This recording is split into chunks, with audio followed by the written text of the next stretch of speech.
Hello everyone and welcome back to the Horror Hut. Before you drift off, it would be a nice idea if you could leave a comment to let me know where you are listening from. Please don't forget to give the video a like and subscribe to the channel. Right, let's get comfy and relaxed, and let's begin. Story 1, The Holloway Fair, Journey into Forgotten Darkness. The first night behind the wheel felt like stepping into someone else's skin. I remember the cold seeping through the cracked window as I sat waiting near King's Cross, the cab's heater sputtering like it had a cough. The air smelled faintly of damp wool and something metallic, maybe the city's grime settling in crevices no one bothered to clean. The hum of distant trains rumbled underfoot, but the streets themselves felt oddly quiet. Not the usual London quiet, where life thrums under every footstep and shout.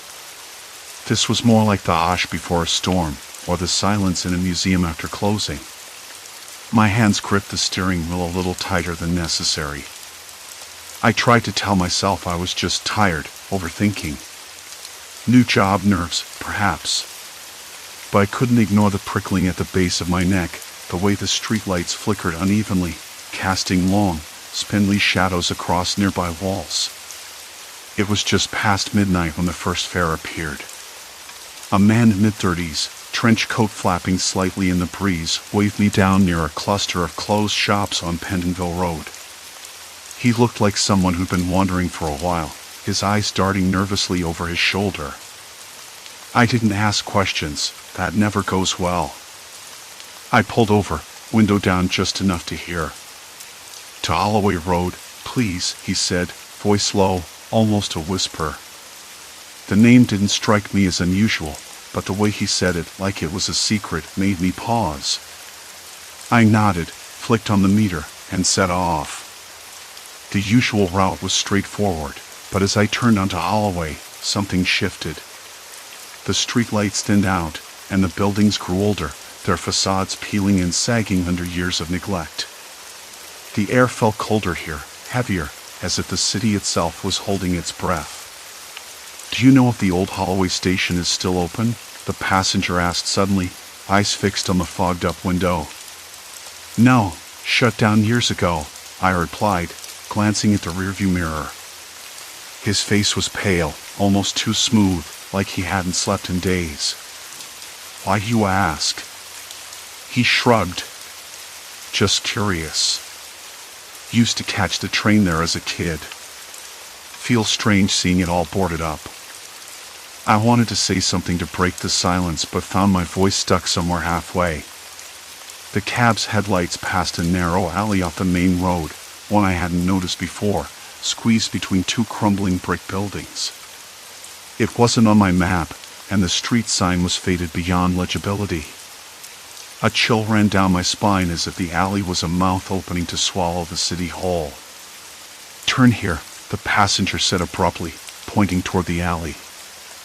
I hesitated. The alley was too narrow for a cab, and I wasn't about to risk getting stuck. "I don't think the cab will fit down there." He smiled then, but it wasn't a friendly smile.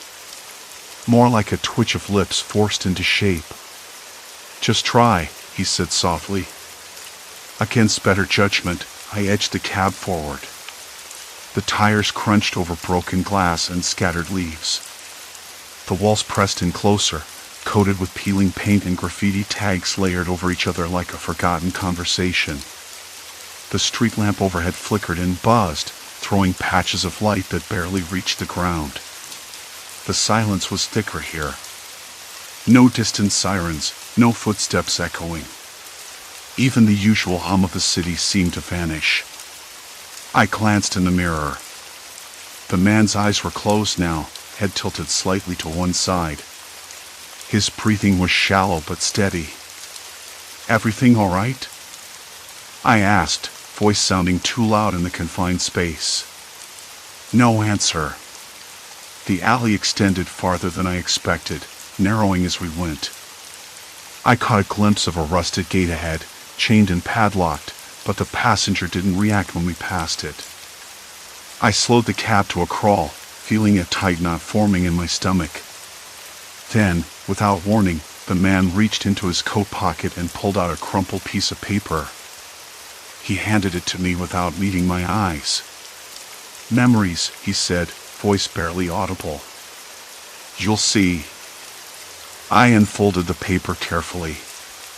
It was a faded map, but not like any city map I'd ever seen. There were lines and routes scribbled in ink, some overlaid with red circles, others crossed out. A few words were scrawled in a shaky hand: hidden, forgotten, lost. I looked up, but the passenger was gone. The cab door was still locked, the engine running. I checked the back seat twice. No sign of him. A sudden pounding in my chest made me jump. I tried the radio, dead air. The GPS had flickered off and refused to turn back on. The street outside was empty, eerily so. No traffic, no pedestrians. Just the distant clang of a loose metal shutter somewhere beyond the alley. I sat frozen, hands gripping the wheel, sweat beating at my temples. The city felt like a stranger now, a place that could swallow you whole without a trace. I told myself it was a mistake. Maybe he never got in, maybe I'd imagined the whole thing. But the map on my lap felt real enough, its edges rough against my fingers, the ink smeared like a warning. The cab's heater coughed and died. Outside, the city waited in silence. I didn't know it yet, but that night was just the beginning. The streetlights flickered, casting long shadows that seemed to stretch toward the cracked pavement like reaching hands. I took a deep breath and forced myself to start the engine again. The car shuddered to life, hesitating, as if reluctant to move forward into whatever lay ahead. My phone buzzed on the seat beside me. I glanced down, no name, just a number I didn't recognize. Against my better judgment, I answered. "Did you find it?" The voice was low, urgent, barely more than a whisper. I swallowed hard. "I'm looking." Silence on the other end. Then, "Don't trust anyone. Especially not the map." The line went dead. My heart pounded. I glanced once more at the crumpled paper. The symbols seemed to shift in the dim light, mocking me. I needed to get out of the car, to move, to think. But as I reached for the door handle, a figure stepped into the headlights, a woman, tall and lithe, her eyes glowing faintly in the dark. She smiled, but it wasn't friendly. "You shouldn't be here," she said. I realized the city wasn't just a stranger, it was alive, and it had been waiting for me all along. The woman's smile lingered longer than it should have, a slow curl of lips that didn't reach her eyes. I didn't move for a moment. My hands trembled so badly I could barely hold the steering wheel steady. That call, "Don't trust anyone," especially not the map, played over and over in my head. It had to be connected to the woman, or at least this whole nightmare I'd stumbled into. But what could I trust? Not the map, not the cab, maybe not even my own senses. I started the engine again, this time without hesitation, and pulled back onto the street. The cab's headlights cut through the fog, illuminating the peeling paint on the brick walls and the slick, uneven cobblestones. There was no sign of life, no other cars, no pedestrians, just a distant echo of footsteps, or maybe rats scurrying. I wasn't sure anymore. Back in the safety of my flat, the city outside felt different, as if it too was holding its breath. I poured myself a cup of tea, the steam mingling with the chill that had settled in my bones. My mind raced, replaying every detail from the night. That crumpled map. The phone call. The woman. And the empty streets that seemed to stretch on forever, swallowing people whole. I knew I couldn't ignore it. Not after what I'd seen. The following day, I set out with a plan, shaky but necessary. I wasn't just going to drive aimlessly anymore. I needed to dig into those hidden routes, the ones that didn't appear on standard maps but whispered through forums and obscure blogs I'd found while digging online. People talked about ghost streets, sealed-off alleys and forgotten tunnels beneath London, places the city had tried to erase. Most dismissed them as urban legend, but I wasn't so sure. I started with the Transport for London archives, sifting through old planning documents and maps stored in the public library's basement. The air down there was stale, thick with dust and the faint scent of decaying paper. Fluorescent lights flickered overhead, buzzing so loudly it was hard to concentrate. I ran my fingers over brittle pages, tracing routes that no longer existed on the surface but remained etched in ink and memory. One map caught my eye. It showed a network of roads beneath the East End, intersecting with sewers and disused railway lines. Some had been officially closed decades ago, others simply vanished from public records. And yet, these routes seemed to converge near areas where I'd heard about missing persons, quiet neighborhoods that had suddenly gone dark, shops shuttered overnight. It didn't add up. Later, I met with an old cabbie I'd heard about through a colleague, a man named Arthur, retired but still sharp, with a knowledge of London streets that went beyond any GPS. His flat smelled of pipe tobacco and old leather, walls lined with yellowed photos of black cabs and handwritten notes pinned to corkboards. "So you're chasing ghosts," he said, eyeing me over thick glasses. His voice was gravelly but steady, like gravel scraped over concrete. "I saw something," I told him, careful not to sound too frantic. "Empty streets where there shouldn't be. A woman who just appeared out of nowhere. And this map." I slid the crumpled paper across the table. Arthur studied it, fingers tapping the table. "You're poking at old wounds. The city's got corners even vets don't dare drive through anymore. Routes that were closed for a reason. People vanished, never to be found. Do you know who?" I asked, voice tight. He shook his head. "No one official. But the stories. There's talk of people who use those roads to trap others, pull them off the grid. Sometimes it's about silencing witnesses, sometimes something else. No one talks openly." The room felt smaller, the shadows longer. I noticed a small stack of newspapers with yellow clippings about missing persons and unexplained disappearances pinned under a glass frame. Names, dates, places, some from decades ago, others more recent. "Why does no one investigate?" I asked, the words sticking in my throat. Arthur shrugged, a slow, tired movement. "Because the city protects its secrets better than any cop or reporter. You poke too hard, you disappear too." His warning settled over me like a cold fog.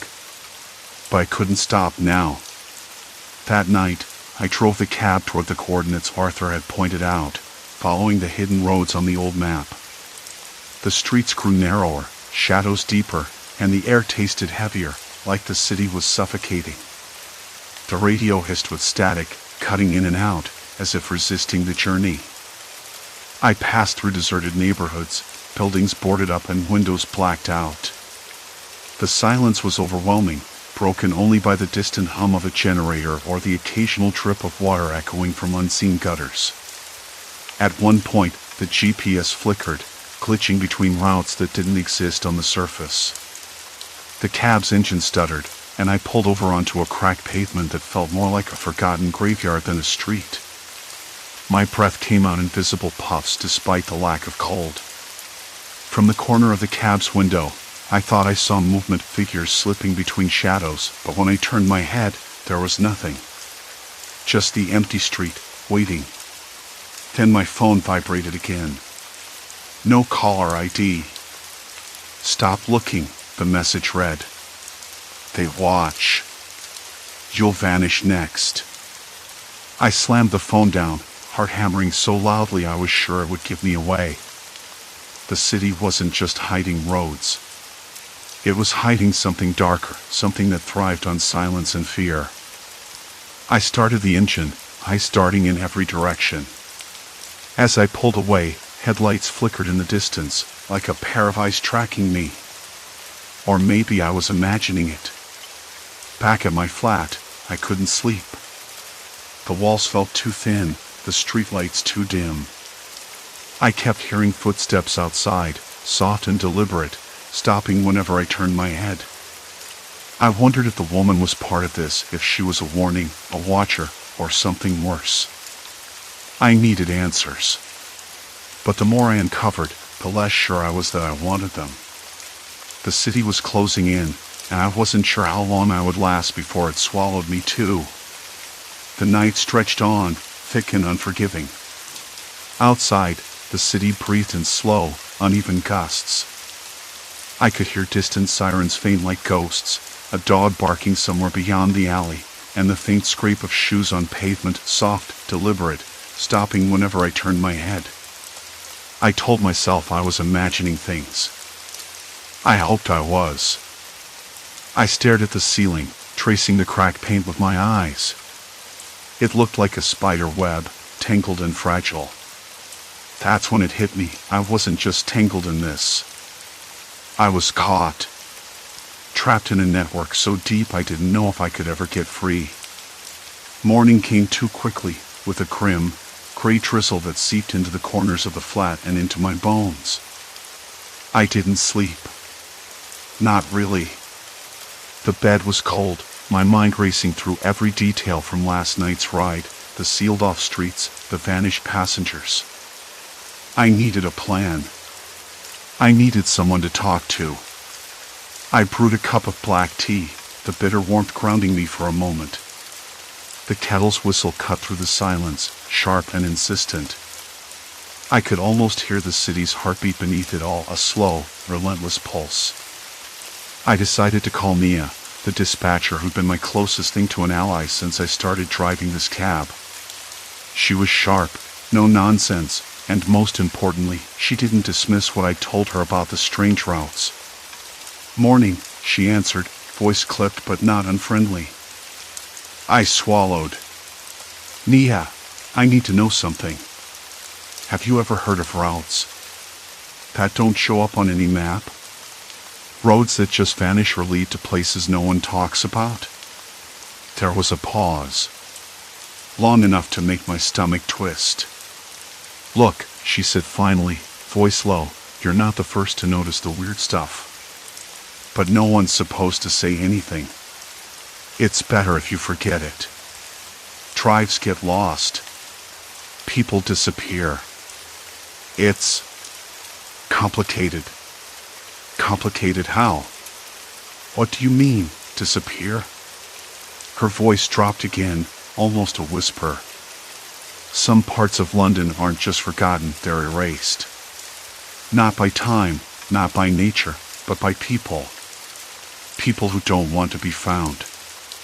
I rubbed my temples, the ache settling in. "Why? Who? And how? I don't know names, and I don't want to. But there's a pattern. Hidden roads lead to dead ends that aren't really dead. They're traps. You drive in, you never come out the same. If you come out at all." The line went silent for a moment. Then Nia added, "You're already in it, you know. There's no turning back now." I blinked against the memory of the woman from the last ride, the way she'd slipped into my cab without a word, the way her eyes held something too knowing, too cold. Was she a warning? A watcher? Or one of them? I wanted to argue, to say I could quit, that I could walk away from all this. But the truth was, I didn't want to. Not really. The more I learned, the more I needed to know. Even if it meant stepping deeper into the dark. Later that afternoon, I took the cab out again, driving through the usual streets, letting the city wash over me in a blur of rain-slicked pavements and the scent of wet stone. I kept the phone off, trying to silence the paranoia, but the feeling of being watched never left. Then my radio crackled. "Taxi 47, you copy? Any pickups near Old Ford?" I hesitated, the name setting off a shiver. Old Fort was near one of the sealed-off zones I'd seen on those strange, obsolete maps stashed in the archives the other night. Places the city had apparently decided to forget. "Copy that," I answered, voice steady. An address came through, tucked away in a narrow, winding street I'd never been down. The GPS wouldn't recognize it, but I'd memorized the general area. I set off. The cab's headlights cut through the fog like item. Streetlights flickered, casting long, jittery shadows that seemed to twitch and pulse at the edges of my vision. I kept checking the rearview mirror, half expecting to see those eyes again. At the pickup point, no one was waiting. I killed the engine, the silence pressing in. Then, from the corner of my eye, a figure appeared, a man in a threadbare coat, face obscured by a hood. He climbed in without a word, and I felt the temperature drop. Not literally, the heater was working fine. It was something else, something deeper. "Where to?" I asked, trying to keep my voice calm. He spoke quietly, almost rehearsed. "Take me to the end of Willow Lane." I knew Willow Lane. It was one of those forgotten streets, blocked off at one end by a rusted gate and a faded sign warning of private property. No one ever went that way. No one came back. I hesitated but nodded. "Okay. Sure." The cab rolled forward, tires crunching on gravel and debris. As we crossed into the sealed-off zone, the city's usual unfaded. No cars passed. No people. Just silence. Complete silence. I glanced at the man. His hands rested on his lap, steady. His eyes never met mine. The street narrowed, the buildings closing in like walls. I felt the air, cold and heavy with silence thicken, heavy with dust and forgotten memories. I wanted to turn back, but the man's presence was a tether, holding me forward.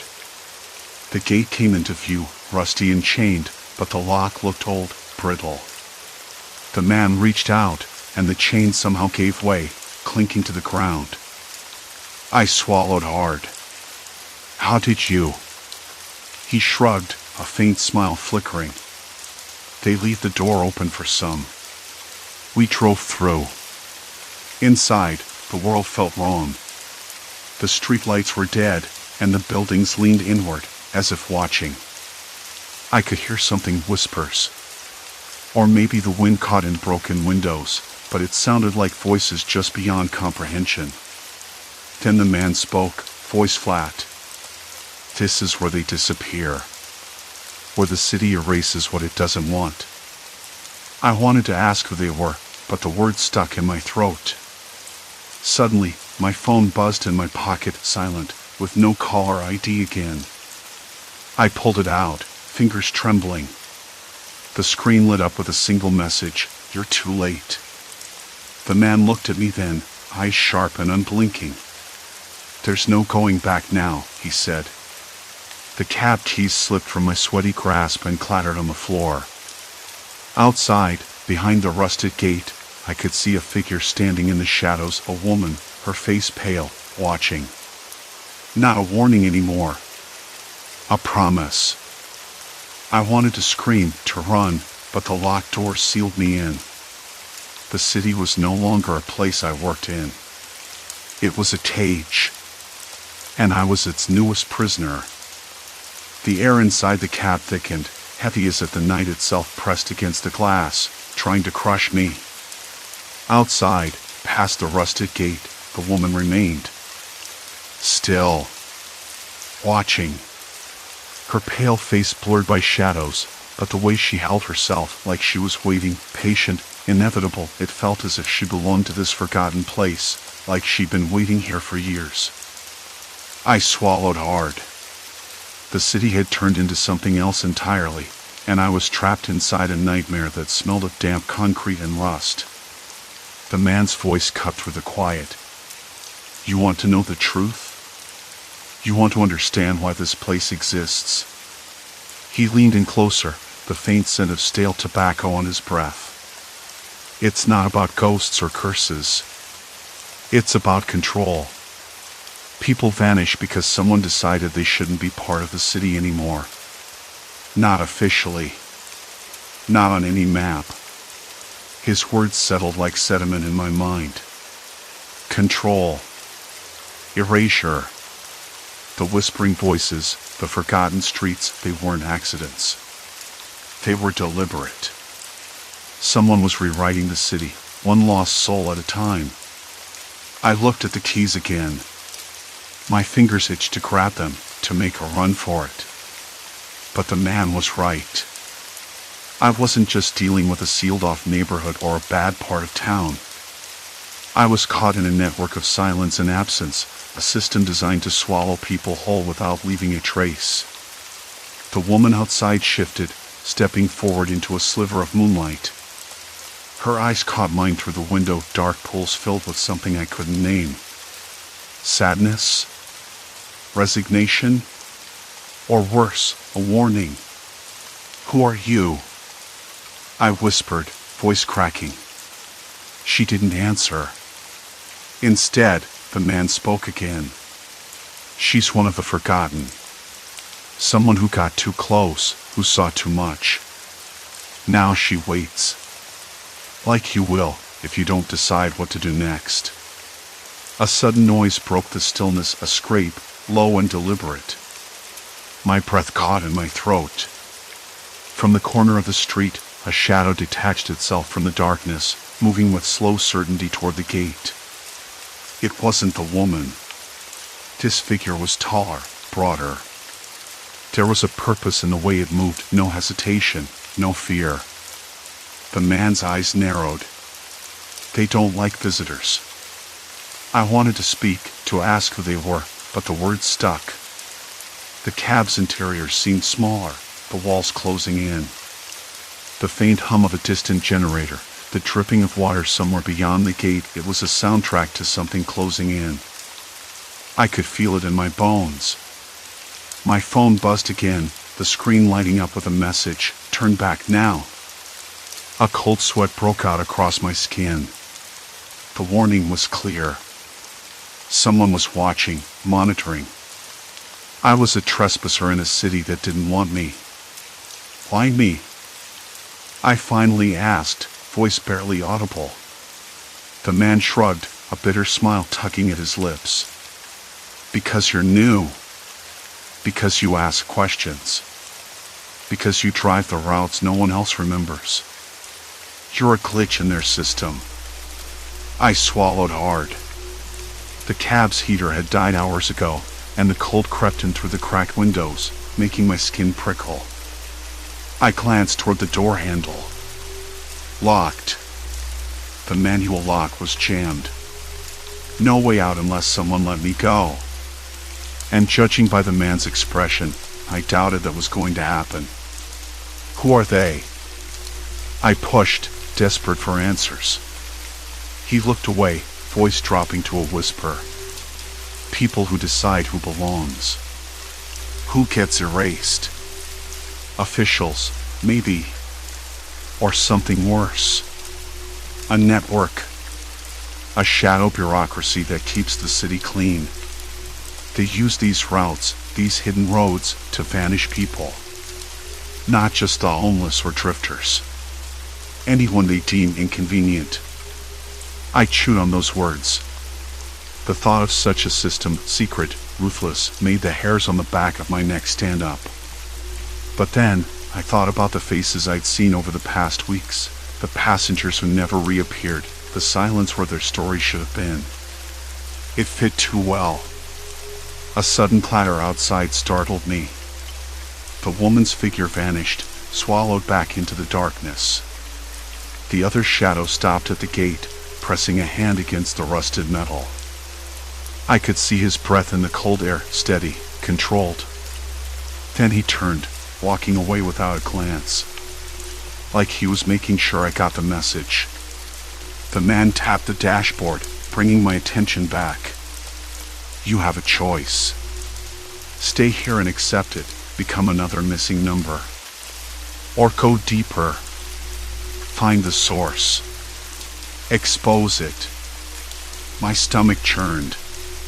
Part of me screamed to run, to put as much distance as possible between me and this nightmare. But the other part, stubborn, reckless, wanted answers. I needed to know who they were, how many people had been lost, and maybe how to stop it. "Let me out," I said, voice firmer than I felt. He sighed, then reached into his pocket, pulling out a crumpled piece of paper. "This is a map. It shows the hidden routes, the dead ends, the places they keep people. Use it wisely. But beware, the deeper you go, the more dangerous it gets." I took the paper carefully, fingers brushing against rough, damp paper. The map was a tangled web of lines, some crossed out, some marked with strange symbols.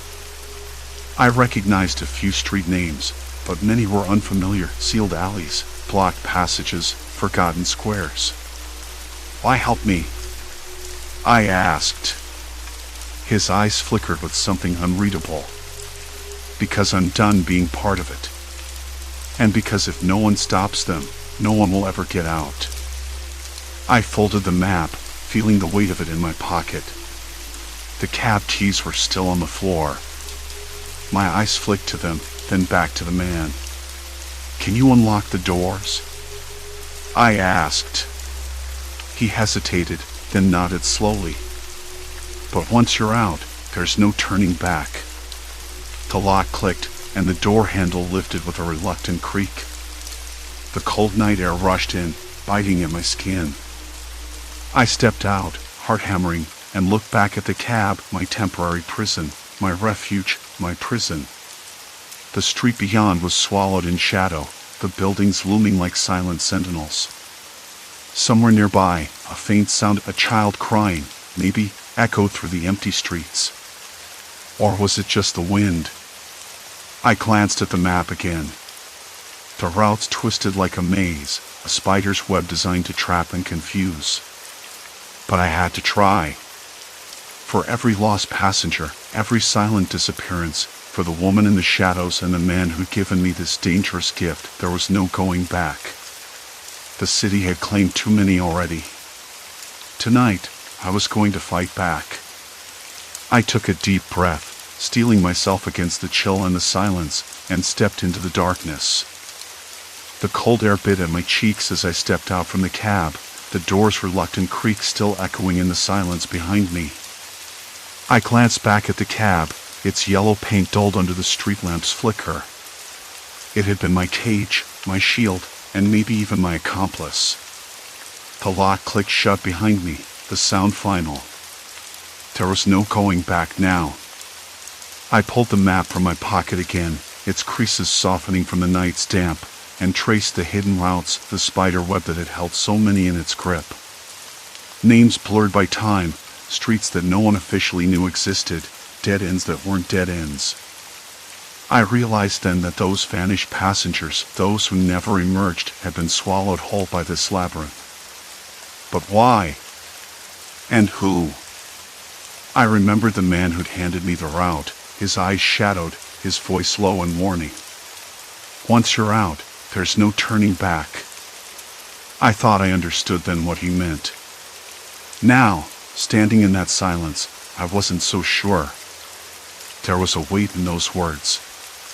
Not just about the streets, but about what I'd uncovered, about what I'd become part of. The city's usual pulse was gone. Instead, there was something else, a slow, deliberate breathing beneath the cobblestones and cracked pavements. I could almost hear it. The faint scrape of footsteps where no one should be, the distant sigh of a door closing somewhere behind a boarded window. I swallowed hard. My hands trembled, not from cold, but from the memory of what I'd seen, the hidden rooms, the locked doors, the shadows moving just beyond the reach of the streetlight's glow. The woman in the shadows, her face still vivid in my mind, her eyes pleading, confused, lost. A passenger trapped in that maze, erased from the world outside. I had to find her. Had to find them all.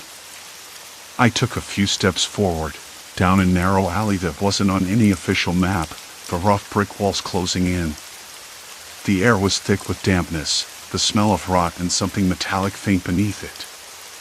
My shoes scraped against the broken glass and scattered debris. Somewhere nearby, a rat scurried, its tiny claws clicking on stone. I stopped. Listened. Nothing but silence. Complete silence. The city felt like it was holding its breath, waiting. Hours slipped by. I wandered through those forgotten streets, following the twisted lines of a map, noticing details I'd missed before, faded graffiti and strange symbols, the way the street lamps flickered unevenly, the sudden absence of birdsong or distant traffic. In some places, the pavement was cracked open, revealing old tunnels and passages I could only imagine led deeper into the bowels of the city. I wondered how many others had walked these paths, how many had tried and failed to escape. At one point, I found a door set into a crumbling brick wall, half hidden by ivy and rusted metal bars. It was ajar. My breath hitched. Inside, the air was cooler, damp with mildew and something else, perfumed, faintly sweet, like old paper and dust. I stepped in, the floor creaking beneath me. The room was empty except for a single chair, overturned, and a torn photograph on the ground. I picked it up, fingers trembling. It showed a family, smiling, sunlit, unaware of the shadows that would claim them. I slid the photo into my pocket, feeling the weight of it. This was their world before the streets swallowed them whole. I kept moving, following the route until the first light of dawn began to seep through the broken windows and cracks in the walls. The city was waking, slowly. The silence broke with the distant rumble of early buses and the chatter of morning commuters. I found myself back on familiar streets, the hidden paths fading behind me like a bad dream.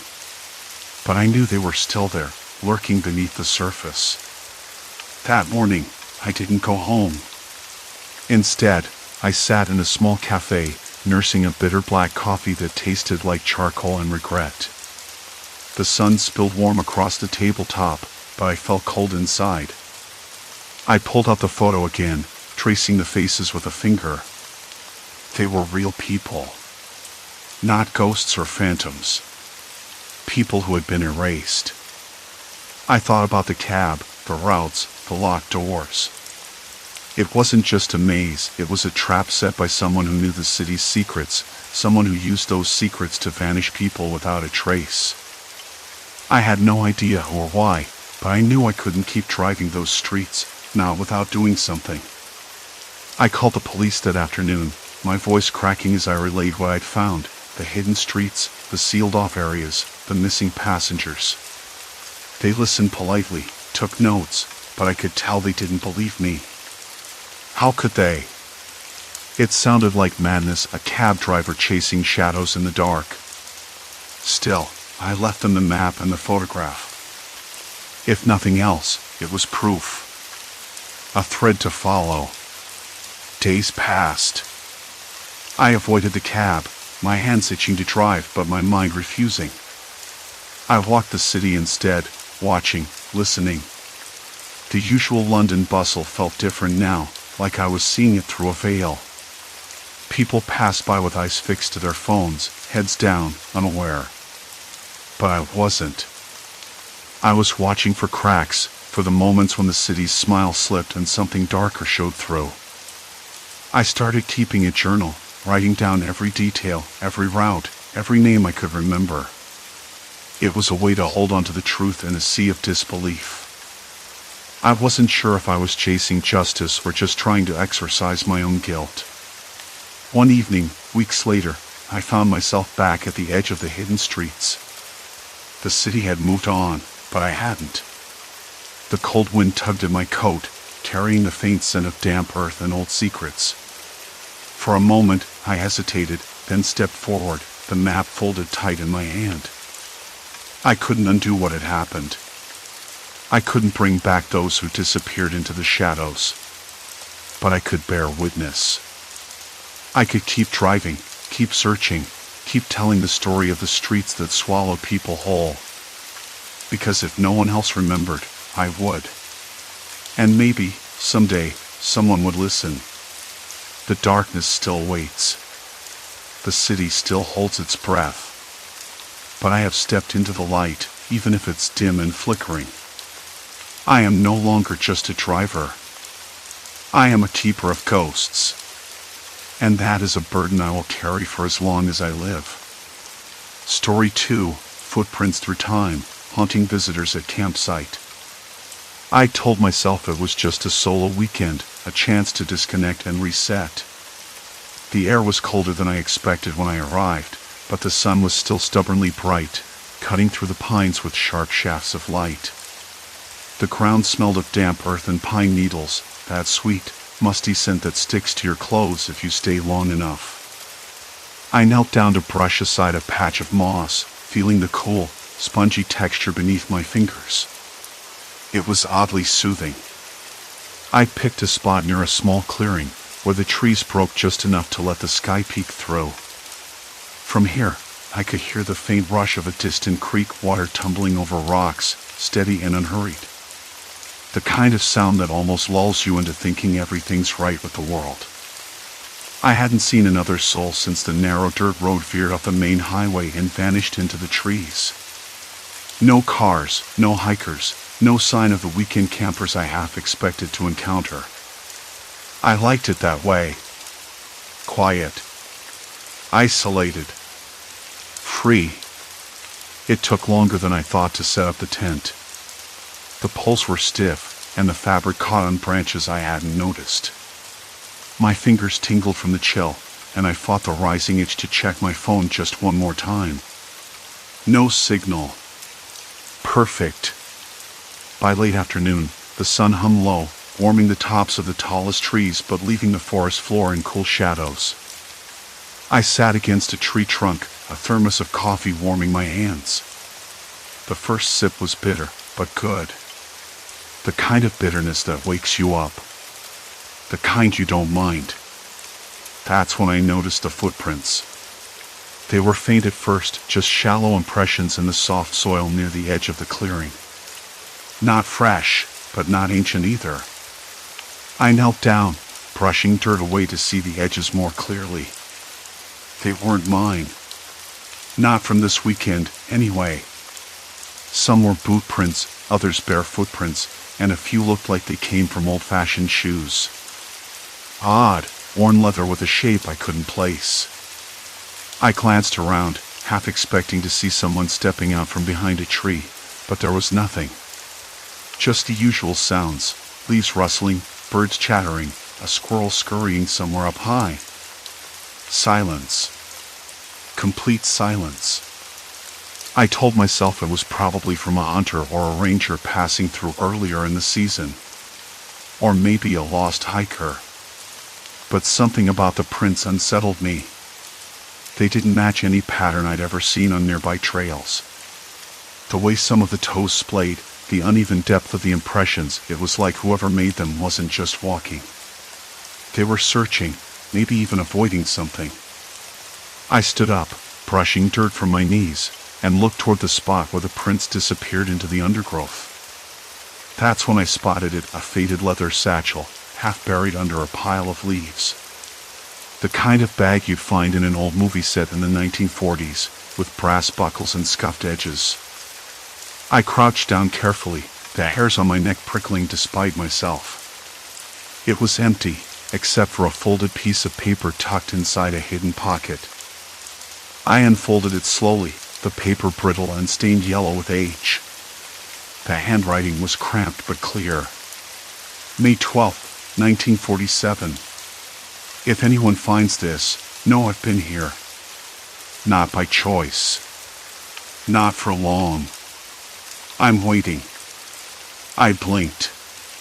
The idea that someone had been here 75 years ago, leaving notes buried in the dirt, felt like a page torn from a forgotten book.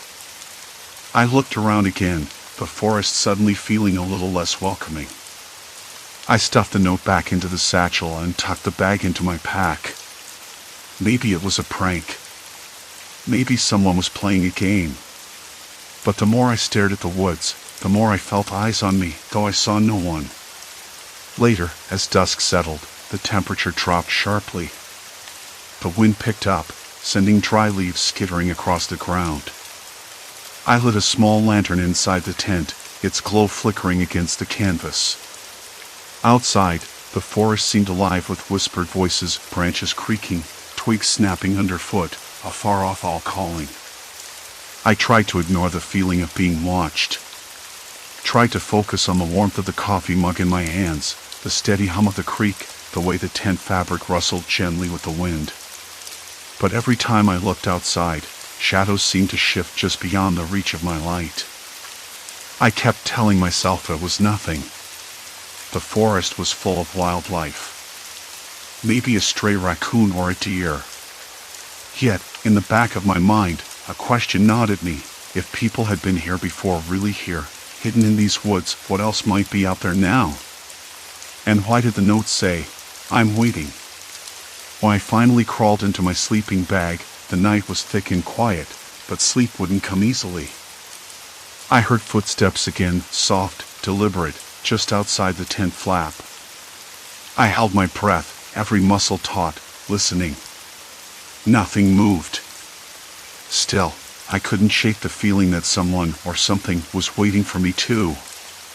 The minutes stretched endlessly, shadows shifting with the faint moonlight.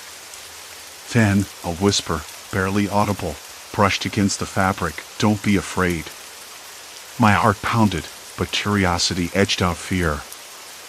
I unzipped the tent slowly, peering into the darkness. I peeled back the tent flap, the cold night air rushing in like a sudden breath. Outside, nothing stirred. I squinted into the darkness, trying to catch a shape, a movement, anything.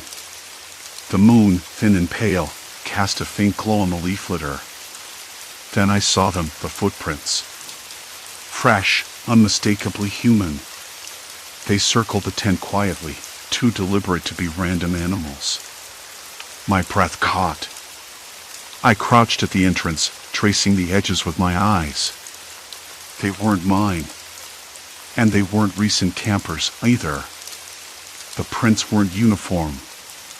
Some were broad and flat, others narrow and pointed. They curved around the tent in a slow, endless loop. I swallowed hard. Whoever had been here wasn't just passing through. They were waiting. Watching. I shut the flap gently, heart pounding in the silence. Sleep was out of the question now. I lay on my back, eyes wide open, ears straining for any sound. The forest held its breath. By dawn, exhaustion was clawing at me. I forced myself out of the sleeping bag, the cold biting at my skin. The air smelled of damp earth and pine, that fresh, sharp scent that only deep woods can hold. The ground outside the tent was soft with dew, the footprints still visible, now clearer in the gray light. I traced them with my eyes again, wondering who had made them and when. I packed up slowly, my hands trembling slightly. The tent zipper caught once, a sharp noise in the quiet morning. I told myself to stay rational. I wasn't imagining it. Something was off here. The note, the footprints, the whispered words. They weren't coincidences. I decided to investigate systematically. I'd spent the previous day wandering aimlessly, letting the forest swallow me up. Now, I needed details, dates, objects, anything to pin down the truth. I pulled my jacket tighter and stepped carefully onto the faint path leading deeper into the woods. The forest was dense, the canopy thick enough to blot out much of the sky. Birds chirped sporadically, their calls fractured and tense. I caught the scent of moss and something else, old smoke, maybe, or something metallic. It settled in the back of my throat, bitter and unsettling. About a quarter-mile in, I spotted the first sign, an old, rusted tin can half buried beneath a pile of leaves. It looked decades old, the paint faded and peeling.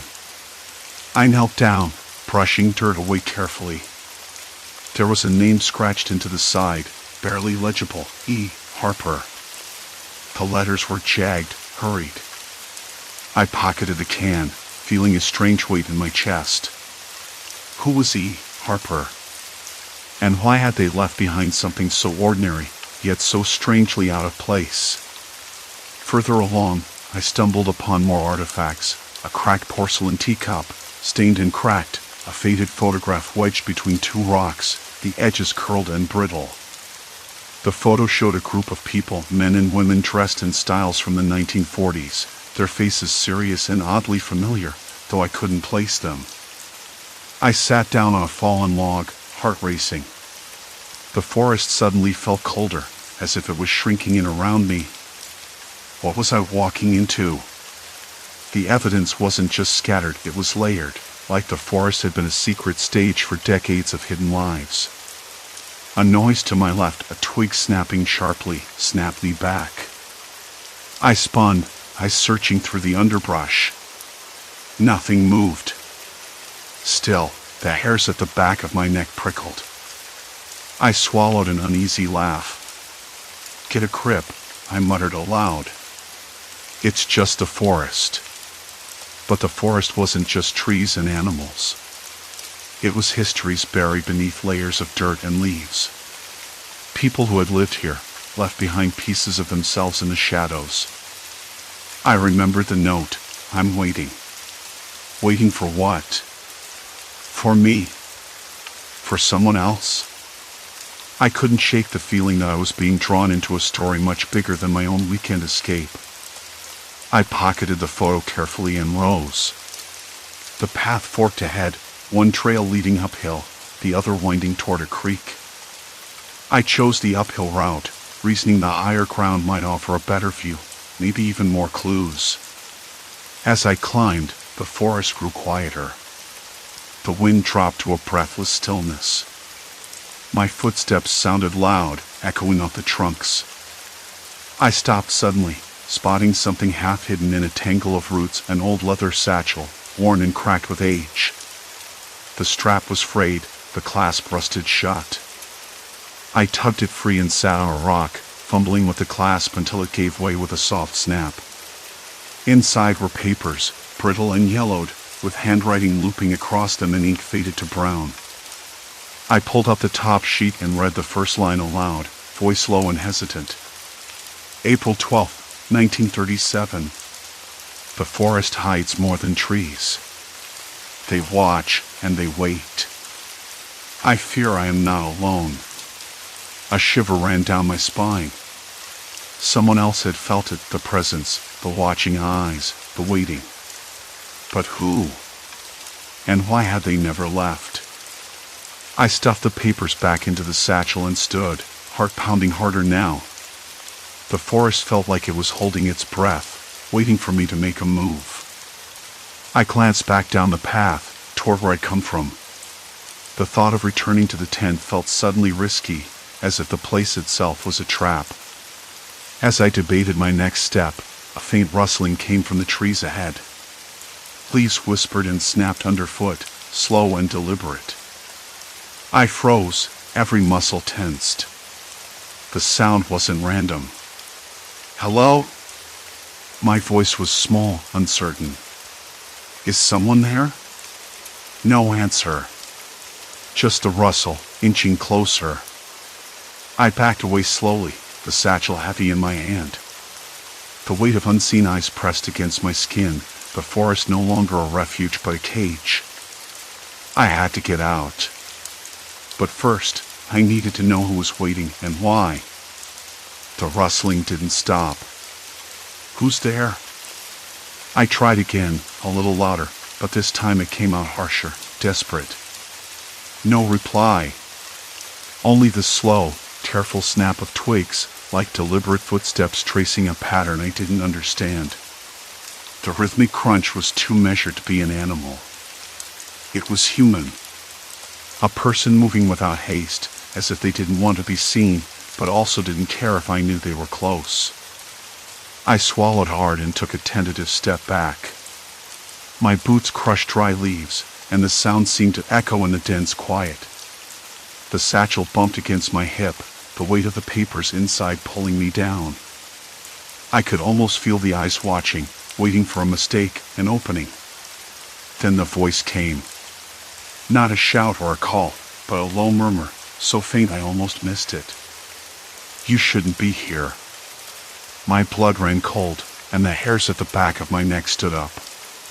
That voice, was it a warning? A threat? I wanted to answer, to ask who they were, but my throat tightened. Instead, I took another step backward, eyes darting toward the faint outline of a figure emerging between two trees. He was tall, thin, and wore a faded jacket that looked decades old. His face was partly shadowed, but I caught the sharp angles of cheekbones and a narrow jaw. His eyes, dark, unreadable, locked onto mine without blinking. Why? I whispered, barely daring to breathe. Because this place isn't for you. Not anymore. Something about his presence felt off. Not frightening in the usual sense, but unsettling, like a cracked mirror reflecting a truth I wasn't ready to face. My mind scrambled to make sense of it. The footprints I'd found, some so old they were almost fossilized in the dirt, the scattered belongings from different times. What if this man was part of that puzzle? A remnant of some forgotten chapter? What do you mean? I stepped closer, trying to steady my voice. I'm just passing through. No one just passes through here, he said, the words slow, deliberate. Once you come, you don't leave. Not really. I blinked, confusion swirling through me. That's crazy. He smiled then, but it was a thin, humorless thing that didn't reach his eyes. Maybe. But it's true. The air grew colder, and I realized how damp my shirt had become against my skin. The forest smelled different now, less like pine and earth, more like decay and old paper. The satchel pressed heavier against me, as if it was a tether I couldn't cut. Why? I asked again. Why you stay? His gaze dropped to the satchel, then back up. Because to leave is to disappear. To be forgotten. This place, it keeps us here. Like a story with no ending. I wanted to laugh, but the sound caught in my throat. The idea was absurd, yet beneath it lay a terrifying kernel of truth. The forest wasn't just a backdrop, it was a trap shaped by time and memory. Is that why you watch me? Because you want me to stay too? He hesitated, then nodded. You have no choice now. My heart hammered so loudly I feared he could hear it. No choice? Not once you've seen what's hidden. Once you've touched the past. I shook my head, trying to push past the surreal conversation. The path back to my tent, the one I thought was an escape route, felt miles away, swallowed by darkness and uncertainty. Every step I took seemed to lead deeper into the forest's grasp. The man the presence stepped forward, and I caught the glint of something in his hand, a worn photograph, edges curled and stained. He held it out to me. Look. I took it, fingers trembling. The photo showed a campfire surrounded by people, but their clothes, their faces, they belonged to another century. Some wore hats with wide brims, others had hairstyles I'd only seen in old movies. And there, in the center, unmistakably, was the man himself. Who are they? I asked, voice barely audible. Us, he said simply. All of us who got caught. Different times, different stories, but the same ending. A cold wind rattled the leaves above, and the forest seemed to lean in closer, listening. I felt the weight of countless unseen eyes, of lives folded into the shadows like old newsprint. What do you want from me? I whispered.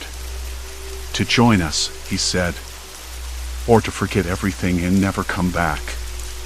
The satchel felt impossibly heavy now, as if the papers inside held every secret, every lost soul. I glanced back toward the faint glow of my tent, but the path was gone, replaced by a wall of darkness. "No," I said, a sudden surge of resolve pushing through the dread. "I don't belong here." His smile faded, replaced by something colder, sharper. "You already do." "That's the point." The rustling started again, but this time it was all around me, branches scraping, leaves whispering, footsteps circling. I was trapped in a tightening ring of unseen watchers, all waiting for me to decide. My hands shook. The forest had closed in, the night swallowing the last traces of safety. I was no longer a visitor. I was part of the story, whether I liked it or not. And there was no turning back. A single breath escaped me, shallow and quick. Eyes glinted in the dark, reflecting not just curiosity, but something older, ancient, hungry. The choice was mine, fight or become what lurked beyond the shadows. The forest was no longer just a forest. The footsteps had stopped. Or maybe they never really stopped. Maybe I just stopped hearing them because my mind refused to listen. The silence pressed in, thick and suffocating. A branch snapped somewhere behind me, sharp and sudden. I spun, half expecting to find a person or something standing there. Nothing. Just the gnarled trunks, the tangled underbrush. The night air was cold, sharper than before, and tasted faintly of damp earth and rotting leaves. I swallowed. "I don't belong here," I said again, but the words felt hollow. Not just here, but in this moment, trapped between the past and whatever this was becoming. His voice, cut through the dark like an item. "You already do." It wasn't a question. It was a fact. I couldn't see him, but I could feel him close, like the chill that creeps up your spine when you realize you're being watched. "Who are you?" I demanded, trying to keep my voice steady, though it cracked near the end. "Why are you following me?" Silence. Then, the faintest chuckle, dry and low. "Not following. Waiting. Watching. We all wait here." "We?" My fingers tightened around the satchel strap. "Who's we?" This place isn't a museum or some twisted time capsule. It's a forest. That's the story you tell yourself. The voice was closer now, just beyond the reach of my flashlight beam. But it's never been just a forest. Not really. People have left pieces of themselves here, traces from when they thought no one else would see, from when they thought they were alone. I thought about the footprints, the scattered belongings I'd found, the cracked leather shoes, the yellowed notes written in looping penmanship, the rusty tin can with a faded label from decades ago. I'd convinced myself they were just relics of past campers, maybe a few lost souls who'd wandered off trail. But this was something else. "You mean people from different times?" I whispered, the idea ridiculous, but somehow it made sense. A breath, close and warm, brushed my ear. "Not just times. Eras. They never left. They never could." I stumbled backward, heart hammering. My flashlight flickered, the beam dancing erratically over the trees. I fought the urge to drop the satchel. I needed those papers inside. They might hold answers, something to explain this nightmare. "What do you want from me?" I asked, voice barely audible. "To stay," the voice said simply. "To belong. To not be forgotten." "But I'm not one of you," I said, trying to sound firm. "I'm not part of whatever this is." "Not yet," he said. "But you will be. You have to be. Otherwise, the story ends, and some stories don't get to end." My stomach churned. The satchel felt heavier than ever, as if it were made of stone. I wanted to run, but my legs refused. The forest had become a cage. Cold sweat beaded on my forehead, and I wiped it away with a trembling sleeve. I heard it then, the faint shuffle of feet moving through leaves, slow and deliberate. Not one pair, but many. Circling. Closing in. Look around, the voice urged, colder now. You're not seeing them, but they're here. Watching. Waiting. I forced my flashlight to sweep the area, trying to catch a glimpse of movement. Shadows flickered, shapes that didn't belong to trees or rocks. My mind scrambled for explanations, a trick of the light, nurse playing games, but the feeling settled deep in my bones. I was surrounded. Panic clawed at me, but I fought it down. I had to think. There had to be a way out. Why keep them here? I asked, voice shaking. Why trap people like this? The voice was quiet then, almost gentle. Because they don't want to leave. Some found peace here. Others. Something else. But all of them wanted to stay. And the forest listens. The forest listens, I repeated, tasting the words. It sounded like madness. Like a lullaby for the lost. Not madness. Truth. If you knew what I knew, you wouldn't run. You'd want to belong too. A sudden rustling to my left made me whirl around. A figure stepped forward, barely visible, cloaked in shadow. No face, just a silhouette against the dense blackness. Who are you? I asked, voice rising. The figure didn't answer. Instead, it reached out, a hand emerging from the dark. Pale, trembling. You don't see us because you don't want to, it said softly. But we see everything. We've waited for you. I stepped back, tripping over a root. The satchel hit the ground with a dull thud. Papers spilled onto the mossy earth, yellowed letters, brittle photographs, a thin journal with a cracked spine. My fingers trembled as I knelt, gathering the scattered pages. The journal's cover was embossed with the name Margaret. A date, 1923. My breath hitched.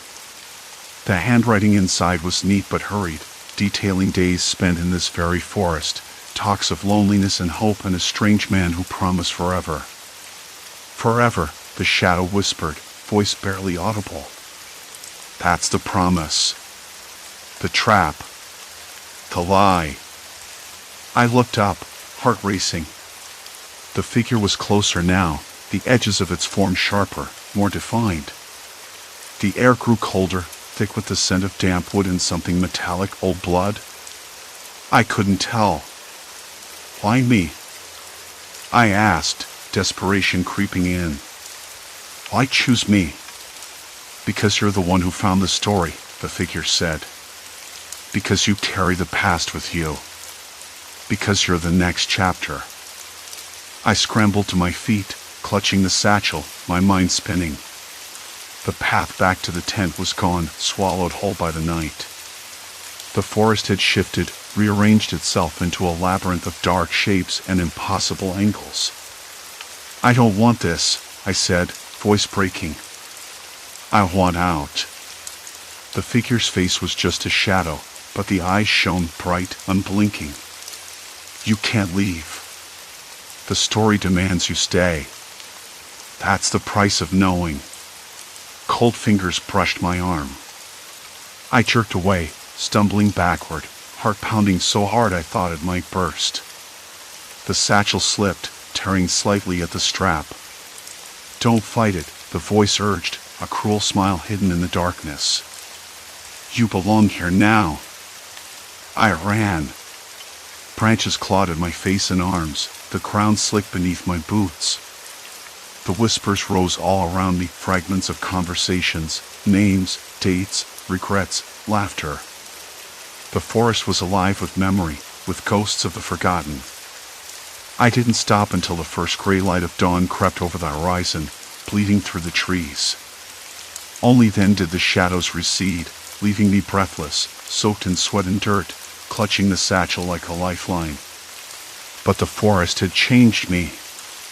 I knew that now. The story wasn't over. Not by a long shot.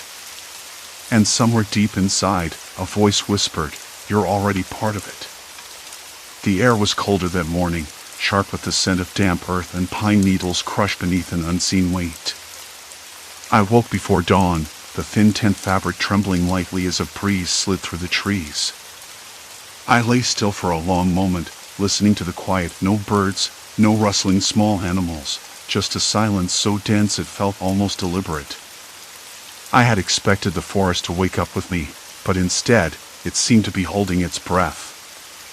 I stepped outside, the ground cold and wet against my boots. The sky was a pale, bruised gray. My eyes traced the familiar shapes of the trees, but something was off. The footprints. They were still there, pressed into the soft earth around my camp, but they weren't mine or anyone's I could recognize. I knelt, brushing away a fallen leaf to examine one more closely.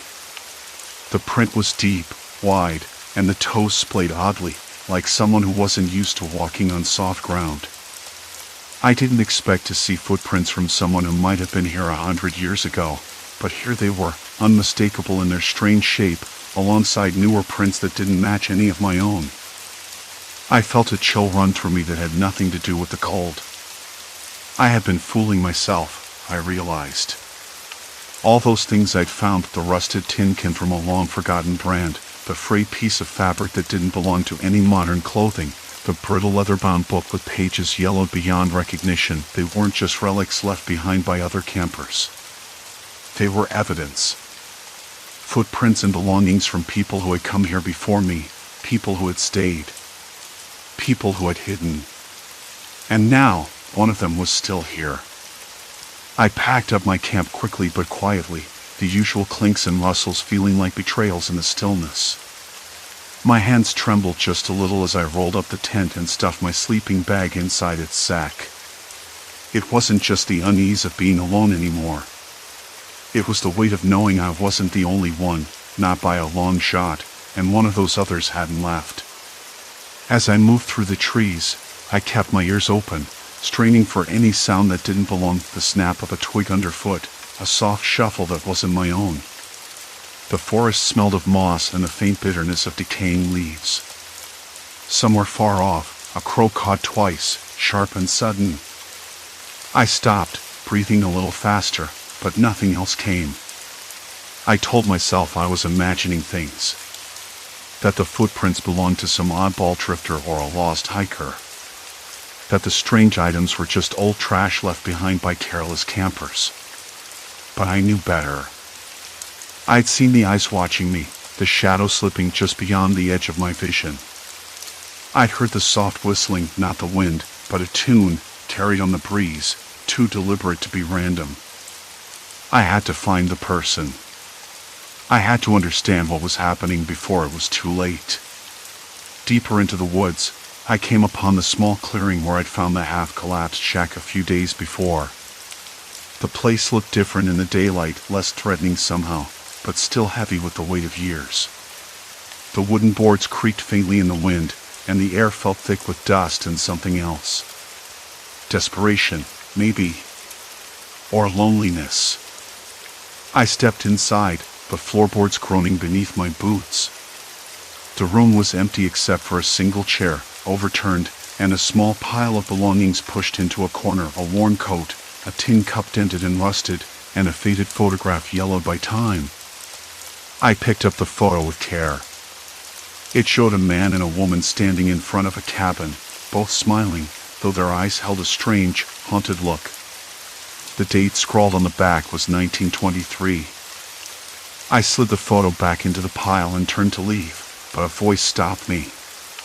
Not everything belongs to the past. It was soft, almost a whisper, but the words cut through the silence like an item. I froze. The voice was close, but I couldn't see anyone. I looked around, heart thudding in my chest. "Who's there?" I asked, trying to keep my voice steady.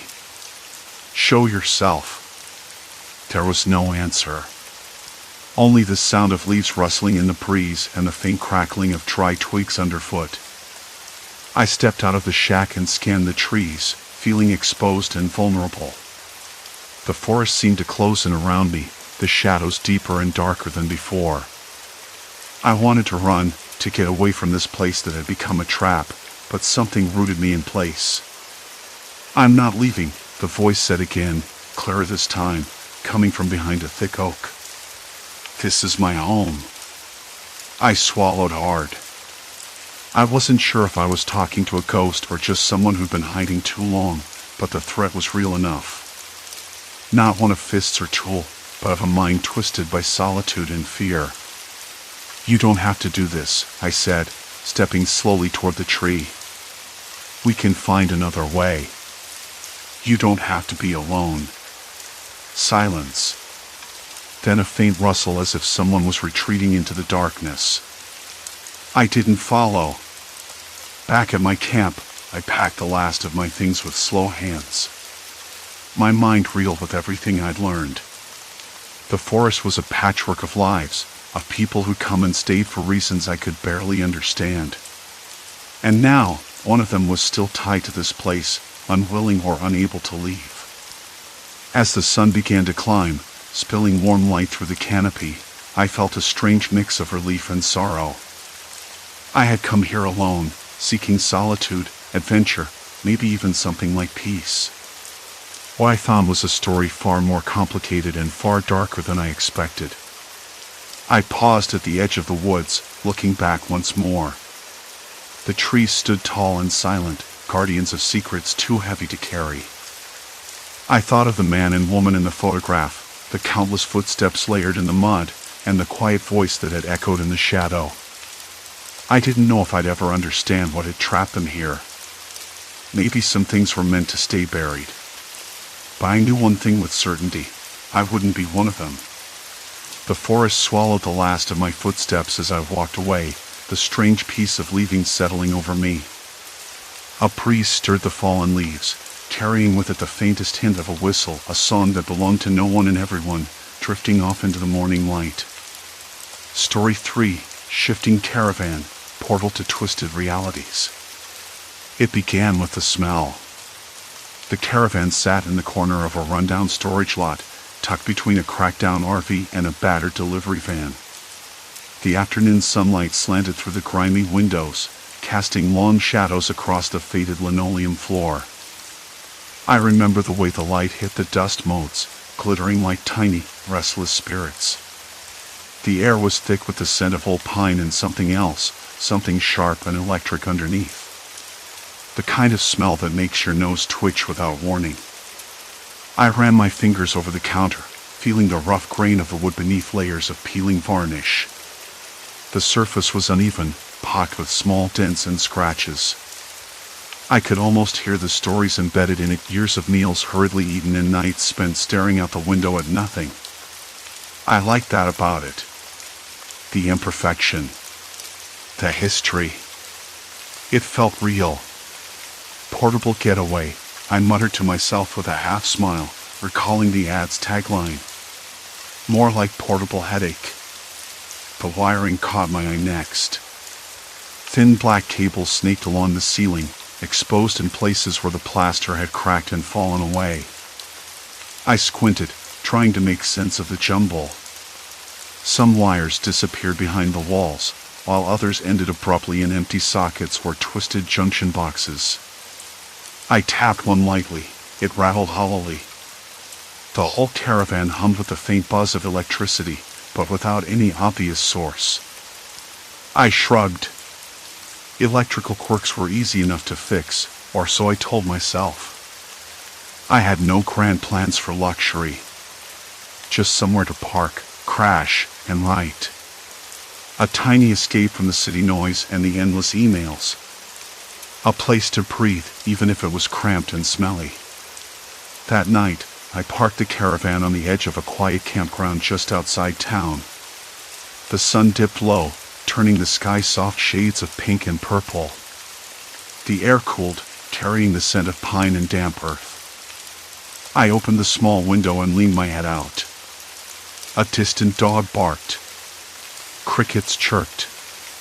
The world felt still and uncomplicated.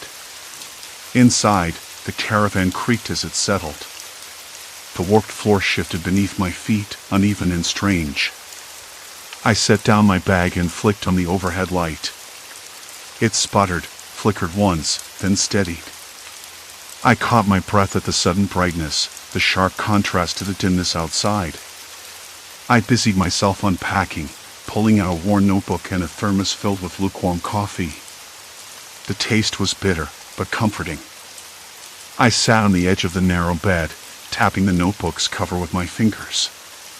The silence was thick, but not oppressive, just empty enough to fill with my own thoughts. Something about the wiring nickled at me. I reached under the bed, where a small panel had come loose, revealing a tangle of wires and an old fuse box. My fingers brushed over the dusty metal. I glanced at the switches, trying to understand their purpose. One was labeled main, another lights, but the rest were blank. I flipped a switch. The lights dimmed, then returned to normal. I flipped it again. The ceiling fan stuttered, shaking briefly, then died. The silence that followed was heavier, almost expectant. I sat back, rubbing my temples. Maybe I was tired. Or maybe the caravan was just a little more temperamental than I'd hoped. Later, as I was brushing my teeth in the cramped bathroom, I caught movement out of the corner of my eye. A shadow, shifting just beyond the frosted window. I froze, toothbrush halfway to my mouth. Nothing. Just the pattern of rain hitting the glass, or maybe a trick of the light. I shook my head and forced a laugh. "Get a grip," I whispered. When I returned to the main room, the clock on the wall caught my attention. I remembered putting it there earlier, a small, cheap thing with plastic hands and a faint ticking sound. But the time was wrong. It read 3:17, though I was certain it should have been closer to 9:30. I stared at it, puzzled. I checked my phone before bed, 9:28. Maybe the clock had stopped. I pressed the reset button on its back. The hands jerked forward, landing at 9:30 exactly. Satisfied, I climbed into bed. The mattress was lumpy, the sheets rough against my skin. I pulled the blanket up to my chin and closed my eyes. The next morning, I woke with a strange sense of disorientation. The sun was higher than I remembered. The caravan felt colder, damp somehow. I reached for my phone. No messages, no missed calls. But the time was off again. Now it was 11:45, though I was sure I'd gone to bed near midnight. I checked my watch. It matched the phone. I frowned. I must have slept longer than I thought. Maybe I needed it. Still, the sense of lost time unsettled me. That afternoon, I took a walk around the campground. The trees were tall and stiff, their branches scratching the sky. The ground was soft beneath my boots, a mix of moss and fallen needles. A breeze stirred the leaves, making a whispering sound that set my nerves on edge. I sat on a fallen log, pulling out my notebook again.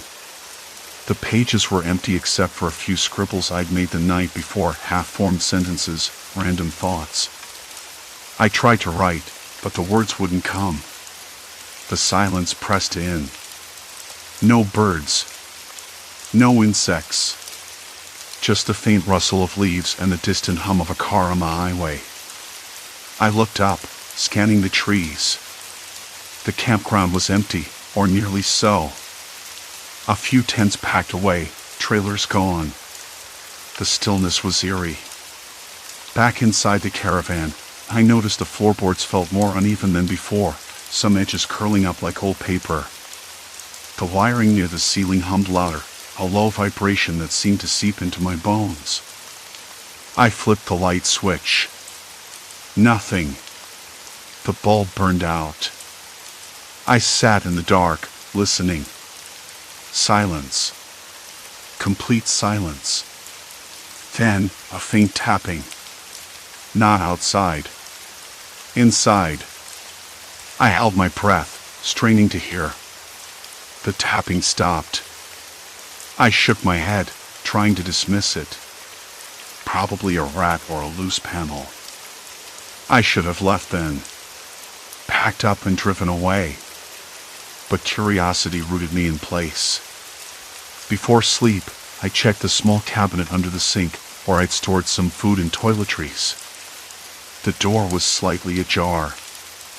I closed it firmly, but it felt loose, as if someone or something had been rummaging. I told myself it was just my imagination playing tricks. The caravan was old. Things creaked and shifted. Still, I locked the door from the inside. Lying in bed, I stared at the ceiling. The faint hum from the wiring continued, steady and unyielding. The warped floor beneath me creaked softly, like a slow, mournful sigh. I couldn't shake the feeling that I was being watched. Not by eyes, but by the space itself. The walls seemed to lean in closer, the shadows thickening. Sleep came reluctantly, and when it did, it was uneasy. I dreamed of rooms folding in on themselves, of doors leading nowhere, and of faces I didn't recognize watching from the dark. I woke up hours later, sweating, heart pounding. The clock read 3:17 again. Something wasn't right. I didn't know it then, but the caravan was already changing me, drawing me in deeper than I could understand. I was beginning to lose track of time, of reality. And that was only the beginning. The night stretched on, but sleep was a stranger. I lay rigid, ice tracing the warped ceiling above, shadows shifting like ink spilled on damp paper. The tapping, soft, deliberate, had stopped, but the silence that followed felt charged, like the calm before an unseen storm. I turned my head toward the kitchen cabinet, the one under the sink, where the door had been ajar. The lock I'd fastened felt tenuous, as if it could give way with the slightest nudge. I didn't trust the caravan anymore. Not really. Not after the strange wiring hum and the warped floors that seemed to breathe beneath me. I told myself again it was the building settling, or maybe old plumbing pipes somewhere in the chassis. Rational excuses. But they didn't hold. Not when I caught sight of the small, yellowed slip of paper tucked beneath the loose cabinet door, a note I'd never left. I sat up, heart racing, hands trembling as I reached for it in the dark. The paper was thin, crumpled, stained with what looked like coffee or old rust. The handwriting was jagged, hurried, but unmistakably my own. Don't trust the wiring. Time slips between these walls. I blinked, trying to steady my breathing. I didn't remember writing that. Not at all. It wasn't in my journal either, which sat on the counter near the kettle, untouched since I brought it here. The caravan felt colder now, the stale air biting at my skin through the thin blankets. I shivered and forced myself to stand, stretching out the stiffness in my legs. The floorboard creaked underfoot, a low groan that echoed through the small space. Every noise seemed amplified, every breath I took a sharp hiss in the silence. I flicked on the dim overhead light. It buzzed, the bulb flickering unevenly, casting a strobe of shadows. The wiring, old, frayed, tangled like a nest of snakes, ran in odd loops along the ceiling and walls, none of it professionally done. I crouched, tracing the cables with my fingers, the plastic casing brittle and dusty. Why had the seller mentioned nothing about this? The portable getaway was supposed to be simple, old but functional. Instead, it was a maze of strange wiring and warped wood, each detail more unsettling than the last. I grabbed my phone and opened the Notes app. Maybe I could piece this together. I typed out what little I remembered, missing hours, the shifting floor, the tapping. I saved it and set the phone beside the kettle. The screen's glow made the shadows retreat a little. Morning came slow and gray. I woke stiff and disoriented, the note still clenched in my hand. Outside, the sky was heavy with rain, the faint scent of wet earth and diesel drifting through the cracked windows. I rubbed my eyes and forced myself to eat a dry piece of toast, the crumbs gritty against my tongue. I needed answers. Not just about the caravan, but about me. Who was I becoming in this place? The thought prickled at the back of my neck, a cold finger tracing my spine. I decided to start with the wiring. If it was causing these strange time lapses, maybe I could figure out how. I spent the morning crawling under the caravan, flashlight in hand, inspecting the tangle of cables and connections. The wiring wasn't original. Someone had been here before me, messing with it, cutting, patching, rerouting. It looked like a patchwork of different eras, some wires yellowed and brittle, others freshly stripped and twisted. I found a junction box near the back axle, its cover hanging loose. Inside, the wires were crossed in a chaotic knot. Nothing made logical sense. The fuses were old, mismatched, some replaced with ridiculous makeshift solutions like folded paper or bits of foil. I snapped a few pictures and made notes, planning to take them to an electrician if I could find one willing to come out here. Back inside, the warped floorboards creaked under my weight as I moved toward the bed. I paused, noticing a small pile of objects on the floor near the footboard that hadn't been there before, a cracked ceramic mug, a half-empty bottle of water, and a worn baseball cap, my cap. I hadn't put those there. I didn't remember owning that mug either. I picked up the cap, brushing dust from the brim. It smelled faintly of tobacco and damp fabric. A shiver ran through me, but I shoved the unease aside. I checked my phone. No calls, no messages. But the time was off, several hours ahead of what it should have been. I frowned. I was sure I'd only been awake for an hour or so. Had I lost more time? How much had slipped past me while I slept or thought I was sleeping? A sudden pounding on the side of the caravan startled me. My breath caught. I froze. The rain hammered harder against the thin metal walls, masking the noise for a moment, then the pounding came again. More insistent this time. "Hello?" I called out, voice tight. "Who's there?" No answer. Just the rain and the pounding. I edged to the window and peered out, but the glass was foggy, droplets blurring the view. Nothing. No one. I wrapped my arms around myself, trying to shake the prickling sensation crawling up my arms. I told myself it was probably a branch, or maybe a bird caught in the storm. Even so, I locked the door again, double-checked the cabinet under the sink, and sat down, heart hammering. I needed to talk to someone. To explain, at least.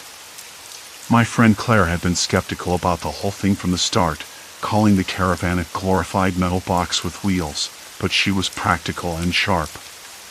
Maybe she'd see something I missed. I called her, hands shaking as the phone rang. She picked up after the second ring, her voice crisp and clear. "Hey, you sound off. What's up?"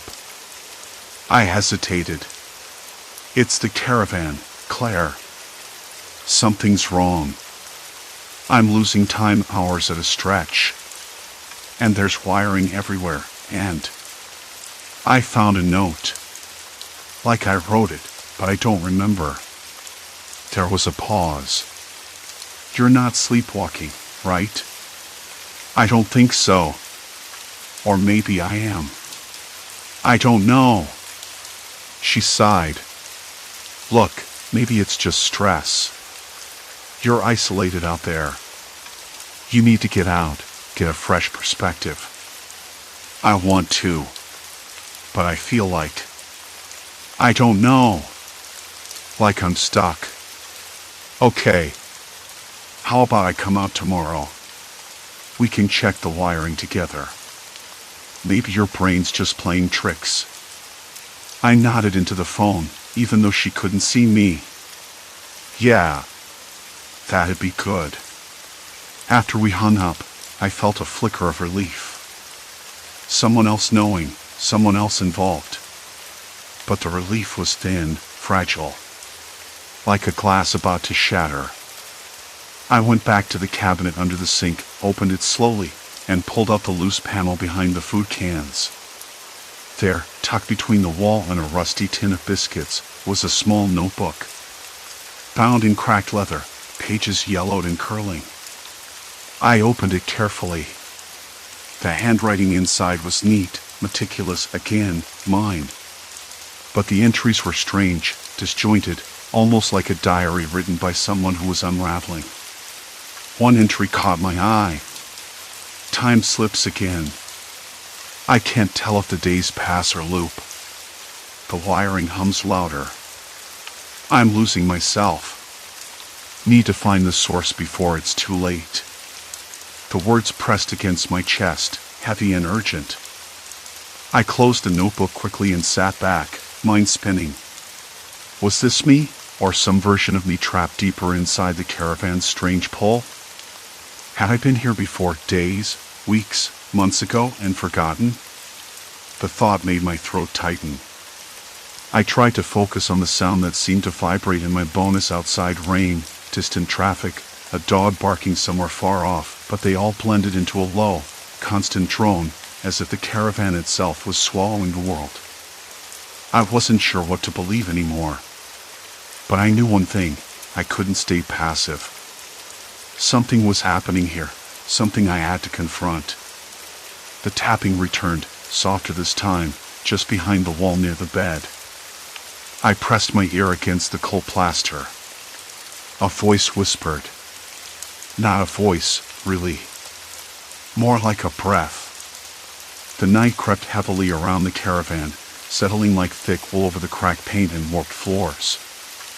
I sat on that rickety chair again, the one with the peeling vinyl, running through what Claire had said. Fresh perspective, she called it. Easy to say when your life isn't stuck inside a metal box that seemed to swallow hours of your time. My hands were still trembling, the phone slipping slightly between my fingers. I hung up only minutes ago, but the silence that followed was deafening. I tried to focus on the wires. They were everywhere, sneaking under the floorboards, disappearing behind panels I'd never thought to pry open before. Last night, I'd found that note, a jumble of words I wrote but didn't remember writing. It was like seeing a stranger's handwriting, except I knew it was mine. The thought made my skin crawl. Was I losing my grip on reality? Or was there something else, something more sinister? Claire's voice echoed in my head, practical and grounded, but I wasn't convinced. Not yet. The next morning was gray and cold. The caravan's windows fogged up from the damp air, and I could smell the mustiness, the old wood, stale smoke, and the faint tang of rusted metal. I pulled my jacket tighter around me and headed toward the panel near the kitchenette where the wiring seemed to cluster most densely. I had to understand it. If this wiring was the cause of the time slips, I needed to find the source. Maybe Claire was right. A fresh set of eyes wouldn't hurt. My fingers traced the wires cautiously, feeling the rough insulation under my fingertips. There was a low hum, almost imperceptible at first, but growing louder, like a distant engine idling just beyond the caravan's thin walls. I crouched to peer under the floorboards again. They warped with age, some creaking under the smallest weight. I pushed one loose plank aside, revealing a tangle of cables that looked like they'd been added over decades, layer upon layer. Something clicked inside me then. This wasn't just old wiring. It was deliberate. Someone had been here before, someone who'd spent hours rewiring the caravan from the inside out. But why? And who? My phone buzzed sharply, breaking the silence. Claire's name lit up the screen. I answered, holding it close to my ear. "I'm on my way," she said, voice brisk but steady. "Give me an hour." "Thanks," I muttered. "I'll be here." Still poking around. After I hung up, I stared out the window. The clouds had thickened, and the wind had picked up, rattling the caravan's frame like it might tear it loose from its moorings.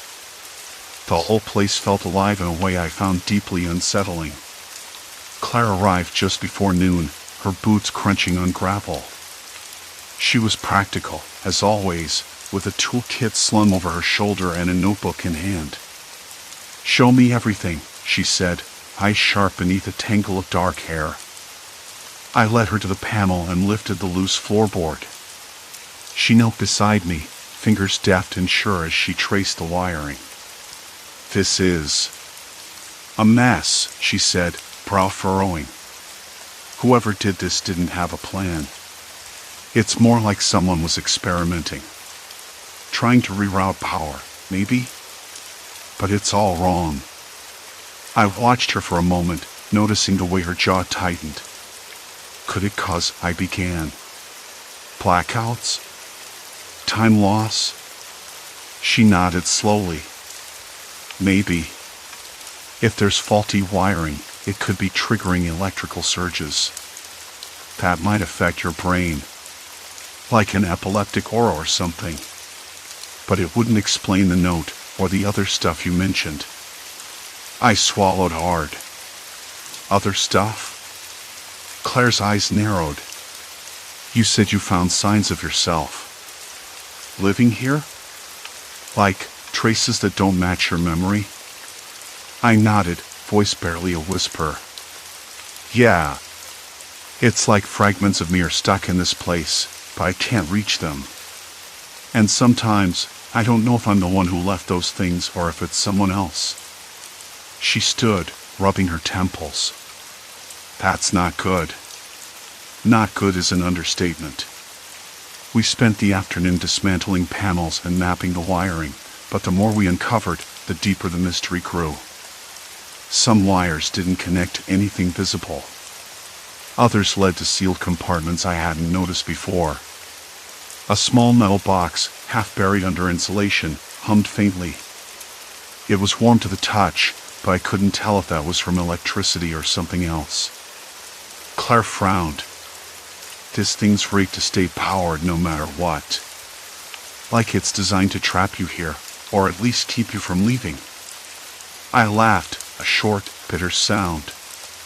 "You don't think the caravan's trying to trap me, do you?" She shook her head. "No. But someone might have been. And if they succeeded, you're not the first one caught in this." That hit me like a slap. Someone else. Someone trapped before me. It explained the note's frantic scribbles from a mind unraveling in isolation. The sky darkened as evening crept in.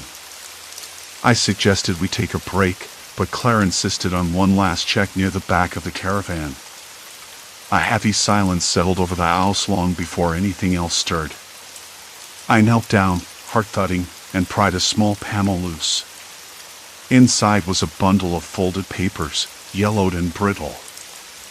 I unfolded the top sheet. It was a journal entry, dated nearly 10 years ago. "I'm stuck. The caravan won't let me leave. I think it's the wiring, or maybe something worse. Time slips, memory gaps. I'm losing myself. If anyone finds this, please get me out." I stared at the words, and the room, with its faint smell of dust and decay, seemed to shrink around me. The note was signed with my name. Claire's voice was barely audible. "This is a nightmare." I wanted to argue, to say this was impossible, but the evidence was brutal. Someone, me, another me, had been trapped here long before. And now, with the wiring still humming beneath our feet, the caravan wasn't just a portable getaway. It was a cage. The final panel creaked open beneath my trembling hands. Behind it, a small door revealed a narrow crawl space, dark and suffocating. I could smell damp earth and something metallic, like old coins or rusted pipes. A faint scratching noise came from inside, barely audible but unmistakable. Claire grabbed my arm. Whatever's in there, we're not alone. I swallowed past the sudden dryness in my throat. The caravan, the wiring, the lost time, it was no accident. Someone wanted me trapped, or worse, wanted me to lose myself completely. And now that I'd found the journal, the evidence of past entrapment, there was no turning back.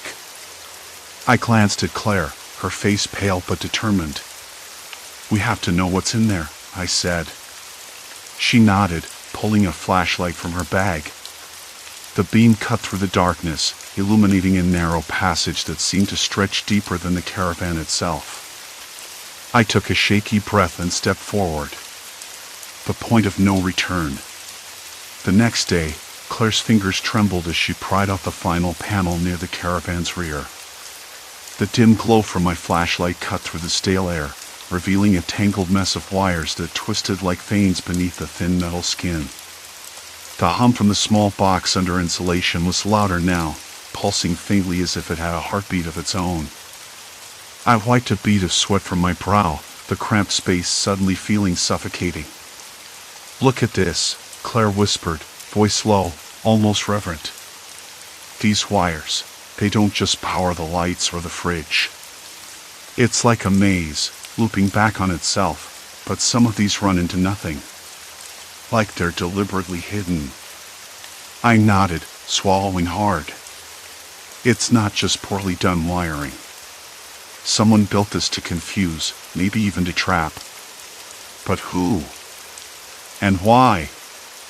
That question sat heavy in the stale air, unanswered and more troubling than anything else. I glanced around the cramped space, the warped floorboards creaking softly beneath my boots. The caravan, once a hopeful escape, felt like a cage. "Why didn't you tell me about the other person?" I asked, voice tighter than I wanted. "The one who was trapped before me." Claire's eyes flicked away, shadows crossing her face. I wasn't sure if it was real. The notes could have been from someone else, or maybe someone you imagined. I clenched my jaw. I don't imagine things disappearing. I don't imagine losing whole days. The metal box's hum suddenly shifted, a subtle, rhythmic pulse that made my skin crawl. Claire stiffened beside me. "It's reacting to us," she whispered. "I think it's monitoring, maybe even controlling something." "Controlling what?" My voice cracked. "We don't know yet." I took a deep breath, trying to steady the growing knot in my stomach. The night outside pressed against the thin caravan walls, wine scraping dry branches, distant dogs barking, a faint, persistent drip of water somewhere beyond the door. "We should shut it off," I said, my voice firmer than I felt. "If this thing is causing the time loss or whatever's keeping me stuck." Claire's fingers hovered over the box, hesitating. "It's warm. I don't want to short-circuit it without knowing what it does. We could make it worse." I swallowed the frustration rising in my chest. We don't have a choice. I can't keep living like this, losing time, waking up to find evidence of myself in places I don't remember going. She nodded, finally. "Okay. But we do it carefully." My hands trembled when I reached for the wires, the insulation brittle and oddly sticky beneath my fingers. The smell was faint but unmistakable, something like burnt plastic mixed with a sharp metallic tang. Not quite electrical, and not quite chemical. I pulled one wire loose and the hum faded. Then returned. "Try another," Claire said. I switched wires, and the hum grew louder, then shifted into a low, almost mechanical whine that made my teeth ache. The lights flickered, the single bulb overhead sputtering like a dying firefly. Suddenly, The floor beneath me seemed to tilt, the warped planks bending in ways they hadn't before. My stomach lurched. I gripped the edge of the counter, the rough wood biting into my palms. "Something's happening," Claire said, her voice tight. The Caravan shuddered, a deep vibration coursing through the metal frame, like a beast stirring beneath the skin. My breath caught, heart hammering in my ears. The walls seemed to close in, shadows stretching and twisting beyond the flashlight's beam. "We need to get out," I said, voice urgent. Claire nodded, but the door wouldn't budge. I yanked at the handle, the latch stuck fast as if welded shut. Panic flared hot and sharp. The sense of being trapped tightened around me like a noose. "Don't panic," Claire said, voice steadier than I felt. "There's a release panel under the floorboards near the entrance. If we lift that, maybe we can pry the door open from the outside." I dropped down on my knees, fumbling at the warped planks, the wood groaning under my weight. My fingers scraped against something cold and metallic, an old latch, rusted but functional. I pulled, heart slamming against my ribs, willing it to give. The floor shifted beneath me again, this time with a sudden, violent jerk that sent me sprawling onto my side. The air smelled of damp earth and something else, something acrid and sharp. I coughed, scraping my hands on the rough wood, tasting dust and bitterness. "Got it," I gasped, yanking the panel free. Claire grabbed a crowbar from the storage compartment nearby, her eyes fierce and determined, and wedged it against the door frame. With a grunt, she forced it open just enough for us to slip out. We tumbled onto the gravel driveway, gasping for air that tasted sweet and cold. The sky was a bruised purple, night thick and merciless around us. The sun had nearly slipped behind the distant hills when I finally made my way back to the Caravan. The air was sharp, carrying that faint metallic tang I'd come to associate with this place, something cold and unyielding, like the taste of pennies pressed against my tongue. I wasn't sure how long I'd been gone. Hours? Days? It didn't matter anymore. Time was a cruel joke inside that warped shell I called home. The gravel crunched beneath my boots as I approached, the Caravan sitting silently on its tired wheels, its faded paint peeling like scabbed skin. From a distance, it looked harmless enough, just an old trailer, abandoned on the edge of a scrubby field. Up close, though, it was a prison. The warped floors that seemed to shift beneath my feet, the strange wiring sneaking through the walls, their faint hums like whispered warnings. And worst of all, the evidence I'd found inside, notes in my handwriting, meals I never remembered cooking, clothes I never recalled changing into. Myself, trapped in some twisted loop of reality. I pushed the door open.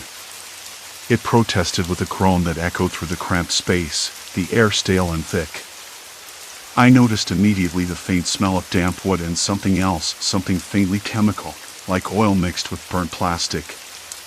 The smell always unsettled me. It reminded me of broken things, things I couldn't fix. I dropped my pack on the cracked linoleum floor, the faded pattern swirling beneath my feet like a whirlpool. My fingers brushed against the edge of the counter, rough and splintered.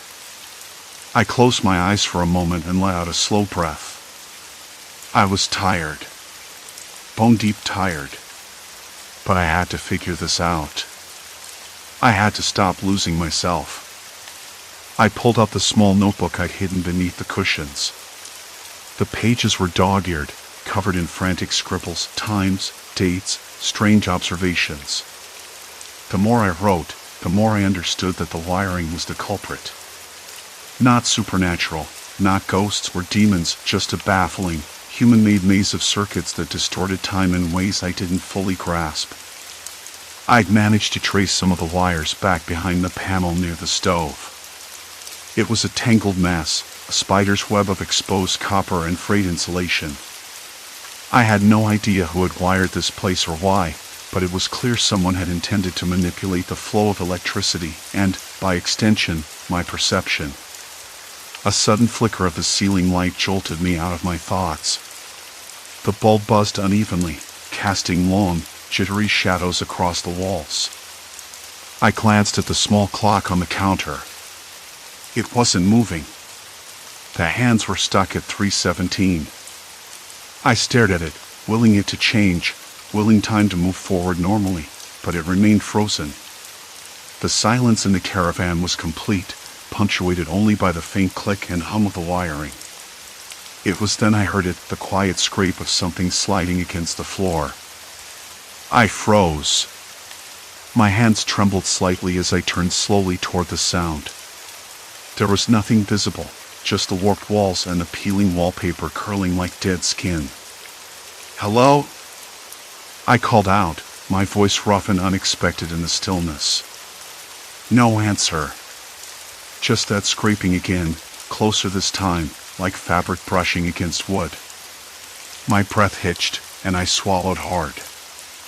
I told myself it was a rat, or maybe the wind. This place had to be explained by logic. No ghosts, no curses. Just circuits and human error. I moved toward the rear of the caravan, where the wiring was thickest, where the distortion was strongest. The floorboards creaked underfoot, uneven and slick with some unidentifiable residue. My fingers brushed the wall, tracing the wires behind the panel. I found a small switch tucked among them, one I hadn't noticed before. It was tiny, almost invisible against the grime. I hesitated. My heart ticked against my ribs, but I flipped the switch anyway. The lights buzzed louder, and the hum grew into a low, electric roar. The distorted smell of burnt plastic filled my nostrils, sharp and choking. Then the room tilted, just slightly, as if the entire caravan had shifted on its axis. I staggered, gripping the counter for balance. And then time snapped back. The clock on the counter began ticking again, slow and steady. The fluorescent ceiling light steadied, bathing the cramped space in a dull, constant glow. The smell faded into the usual mix of wood and dust. I sank to the floor, my back against the wall, the notebook pressed to my chest. The hours or days I'd lost came rushing back in fragments, memories crystallizing like shards of broken glass. I saw myself pacing here, writing notes, staring at the walls. I saw moments of panic, confusion, hope, despair. All of it had been me, trapped in a loop, lost inside the wiring's cruel maze. I realized then what I had to do. I couldn't keep fighting the distortion alone. I needed help. The thought was terrifying. Inviting someone else into this mess, this warped, creaking coffin, felt like handing over a key to my own undoing. But isolation had nearly broken me. I couldn't do it anymore. I pulled out my phone. The battery was almost dead, but it had enough life to boot up. I dialed the number I'd been too afraid to call. "Hello," came the voice, warm and cautious on the other end. "Hey, it's me," I said, voice cracking. I'm stuck. Not just in here, but in my head. I need you to come. Please." There was a pause. Then, softly, "I'll be there as soon as I can." I dropped the phone onto the counter and leaned my head back against the wall. The caravan was silent again, but it felt different now, less like a trap, more like a waiting room. Waiting for rescue, maybe. Or for me to find a way out. Outside, the first stars began to prick the night sky. The world was vast and unknowable beyond these walls, but for the first time in a long while, I felt a fragile thread of something like hope. I didn't know what the future held, or if the wiring's grip would loosen completely. But I knew I wasn't alone anymore. And that made all the difference. I closed my eyes and let the hum of the caravan fade into the background. The warped floors beneath me felt a little more solid. The strange wiring's whispers were quieter now. For the first time since I bought the caravan, I believed I might be able to leave this place behind. Not just the physical caravan, but the fractured, shifting versions of myself it had trapped inside. I would find my way back. I had to. Story 4, Frozen Ascent, Haunted Ski Lift Isolation. The morning air tasted like frozen metal and pine needles, sharp and brittle against my tongue as I exhaled. I was standing in the shadow of the old ski lift, the one everyone says is on its last legs but still runs every season like clockwork. The chair hung there, inert, swaying faintly in the gusts that rattled the cables above. I'd been the first person to arrive that morning, the only one stupid enough to try the early run when the mountain was still waking up. Nobody else dared yet. The lodge was closed, silent except for the distant drone of the wind and the occasional clink of ice falling from the pylons. I tapped the seat with my gloved fingers, the metal biting cold even through the thick fabric.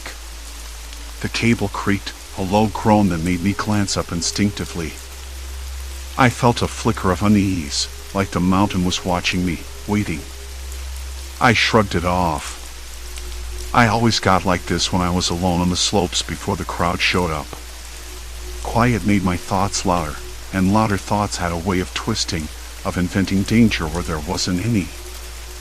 I remember saying out loud, well, if the world ends, at least I'm dressed for it.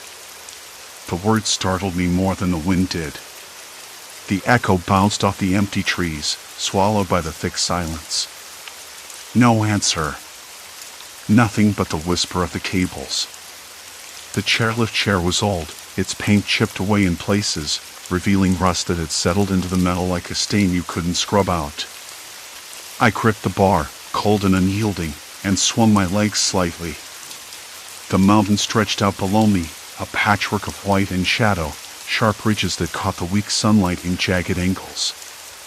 I'd passed this way dozens of times, but today something felt off. Not wrong exactly, just not right. I tried to shake the feeling by focusing on the routine. I pulled out my phone from my jacket pocket.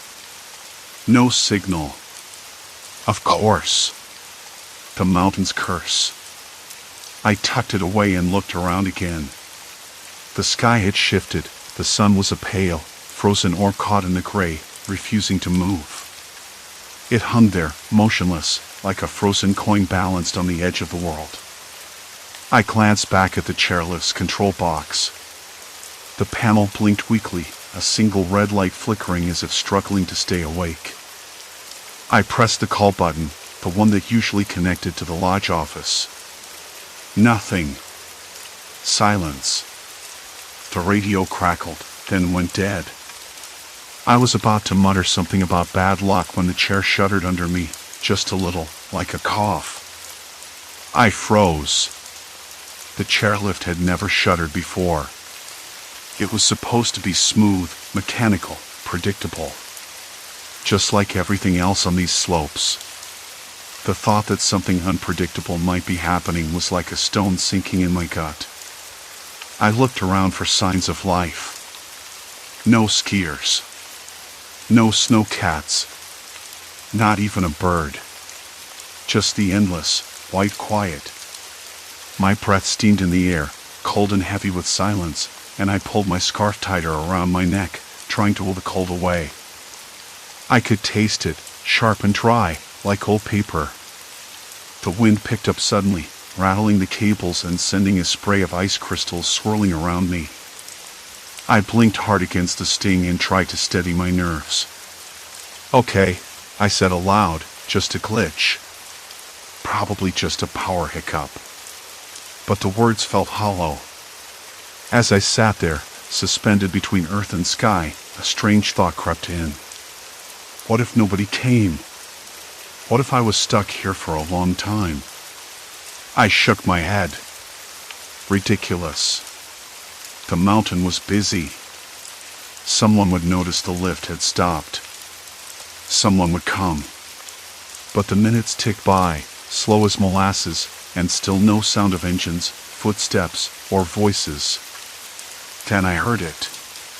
A faint noise, like a distant shout or maybe the crack of a branch breaking under weight. I strained to listen. It could have been anything, an animal, a skier off trail, or just the wind playing tricks. My hands clenched the safety bar tighter. My fingers trembled. I tried to tell myself I was imagining things, but the hair on the back of my neck prickled. I swallowed hard and glanced down. The ground seemed impossibly far away, the trees little more than dark smudges. The chair creaked again, a long, drawn-out groan that echoed through the stillness. My stomach tightened. The sun still hung there, stubborn and unmoving. Time felt like it was stretching, a rubber band pulled taut. I tried calling again, pressing the button over and over, willing the radio to crackle back to life. Static. Nothing else. I wasn't sure if the call box was even working. I looked at my watch. The hands hadn't moved since I climbed into the chair 20 minutes earlier. I checked the phone clock. That, too, refused to budge. That's when the panic started to bubble under my skin, slow, insidious, like ice melting into water. I wasn't going anywhere, not yet. The lift wasn't moving. The sun wasn't moving. And I was alone. I forced myself to breathe deeply, to listen. The mountain didn't sound like it had before. No distant chatter or the hum of snow machines. Just silence, thick and heavy, pressing in like a physical weight. And somewhere, far below, I thought I heard a dog barking. Or maybe it was a man yelling. I couldn't tell. The cold was creeping through my gloves now, numbing my fingertips. I rubbed my hands together, the thin sounds loud in the quiet. The metal beneath me had started to frost over, delicate ice crystals spreading like spider webs. I traced them absently with a finger, marveling at the fragility in such a harsh place. I tried to think of something else. Anything else. I remembered the last conversation I'd had the night before, in the lodge bar, with a group of locals. They joked about the old lift and how it sometimes acted up. I hadn't taken them seriously then. I wish I had. Suddenly, a shadow crossed the slope below, a flash of movement that vanished almost as quickly as it appeared. I squinted, trying to focus. Was it an animal? A person? The trees blocked my view, but I could swear something or someone was watching me. The idea made my skin crawl. Not because I was afraid of being watched by a stranger, but because I realized how utterly vulnerable I was, stranded hundreds of feet above the ground with no way down and no way to call for help. I checked my pockets. A granola bar, half eaten. A small bottle of water, nearly empty. My phone, dead. I wasn't prepared for this. Not at all. I leaned back against the cold metal seat, my breath shallow and quick. The sun, the sky, the mountain, they all felt frozen in place. Like time itself was holding its breath, waiting for something to happen. But what? And why me? The chair shuddered again, this time more violently, and I gripped the bar so hard my knuckles went white. The cables above groaned, and I realized then I wasn't just stuck, I was trapped. And whatever was out there, beyond the trees and silence, was no longer just a shadow in the distance. It was waiting. The cold didn't let up. Not for a second. The metal seat beneath me was a cruel reminder of everything I'd lost: comfort, warmth, control. I hunched forward, arms wrapped around my knees, trying to make myself smaller, less vulnerable. The sun hung low, locked in a pale orange haze that refused to set. I glanced down the slope again, heart skipping when movement flickered at the edge of the tree-line. No mistaking it this time. Someone was there. Watching. Waiting. I forced my gaze away, blinking hard against the sharp wind that bit through my jacket. My breath came out in ragged puffs, each one a cloud that vanished too fast in the thinning air. I tried to listen. The mountain was quiet, but not silent. Somewhere below, a twig snapped faintly. then another. I imagined footsteps, slow and deliberate. Someone was moving closer. "Hello?" I called out, voice cracking like dry wood. "Is anyone there?" No answer. Only the wind, carrying a scent that made my stomach twist, burnt pine, cold earth, and something metallic, faint like rust or old blood. I swallowed hard, trying not to let the image of a stranger stalking the woods below spiral into panic. I wasn't sure how long I sat like that, frozen between hope and dread. Hours? Minutes? Time had become slippery, like trying to hold water in cupped hands. The sun was still there, a pale disk stuck in the sky, and the shadows barely shifted. I'd stopped trusting my own eyes. Then the lift shuddered. A low, grinding sound from the cables above snapped me to attention.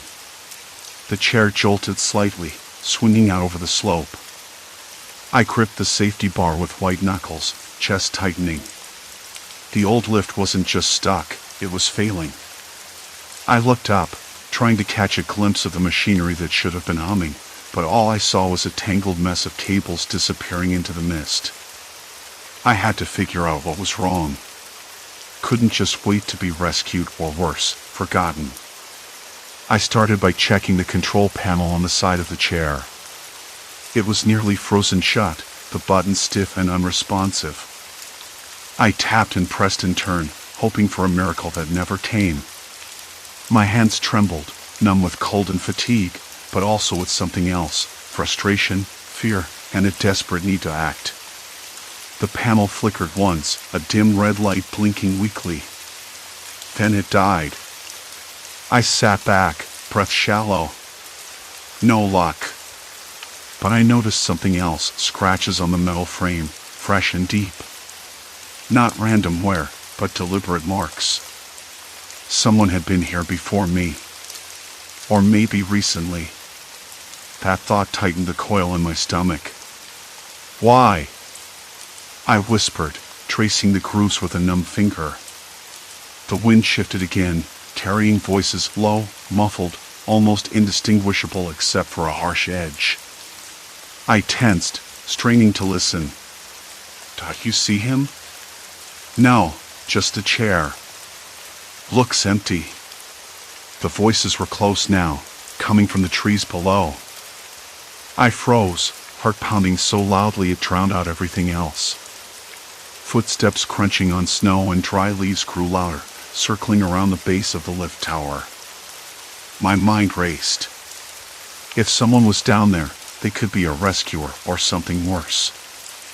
I tried to shout again, louder this time. "Hey! I'm up here." My voice cracked, barely carrying over the wind. Silence. Then a faint reply, distant, uncertain. "Hold tight. We're figuring it out." Relief and suspicion warred inside me. Who were they? Locals? Ski patrol? Or just other stranded souls? I wanted to believe in help, but every instinct told me to stay alert. The sun finally dipped a little, casting long blue shadows that crept up the mountain like dark fingers.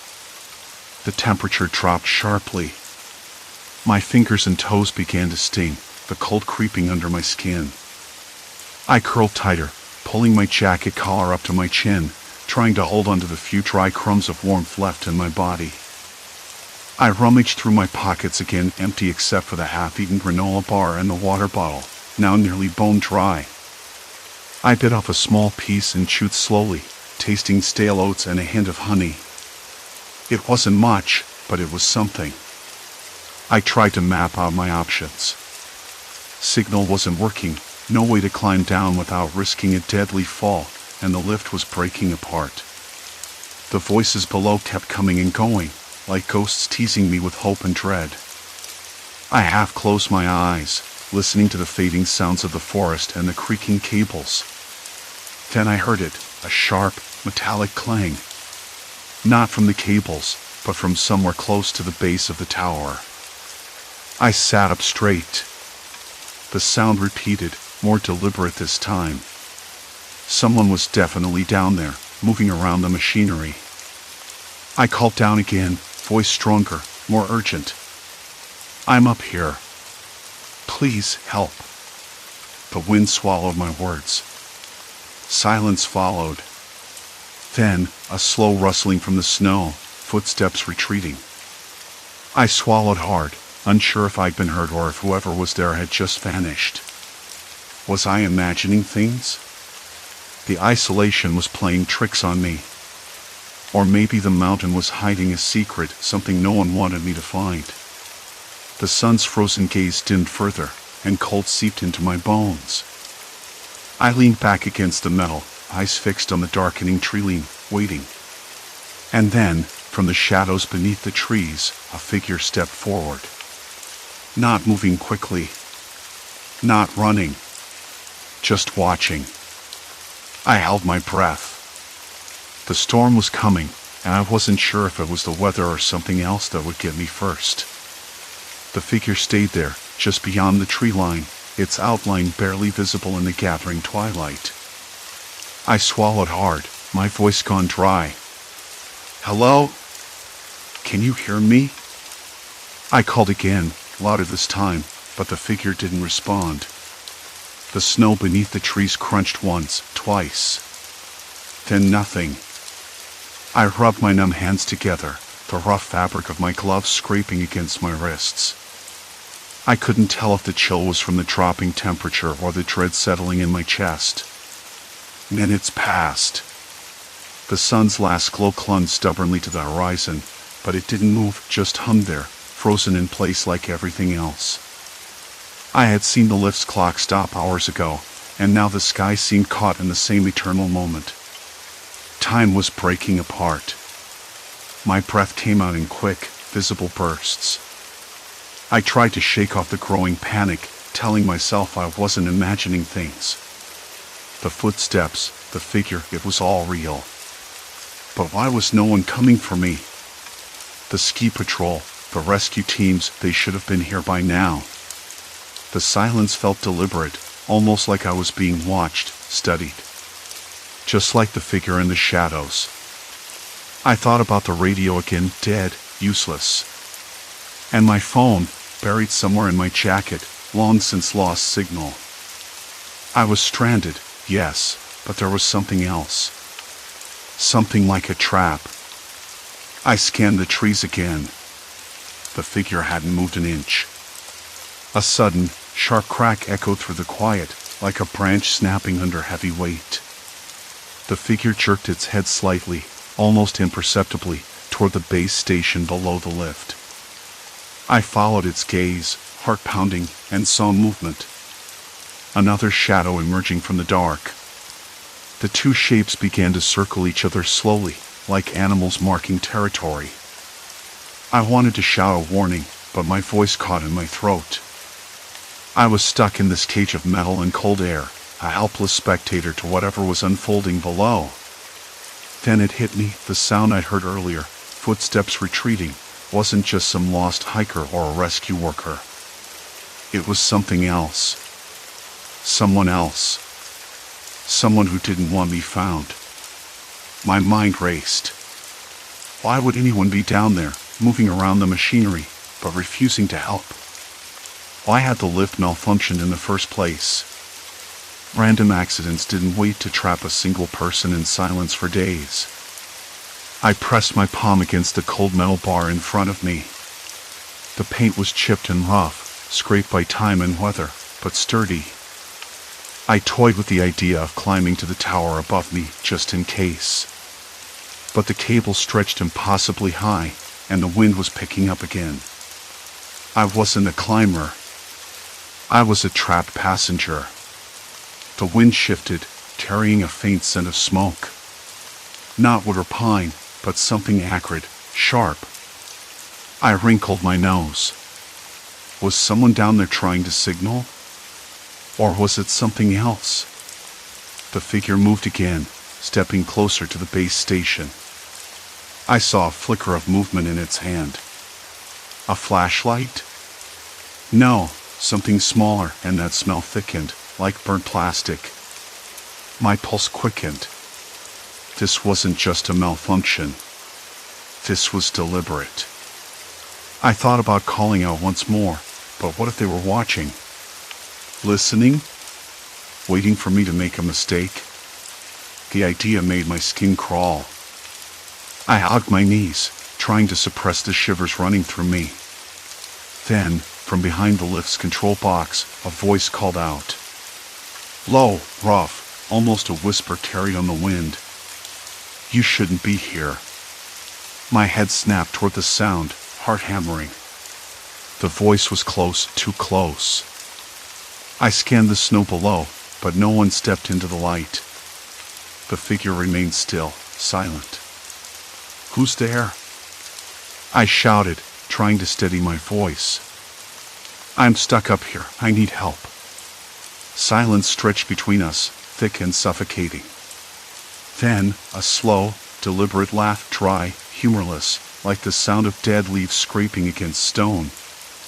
The voice spoke again, now clearer. Help. No one's coming. Not for you. I swallowed hard, the weight of those words sinking in.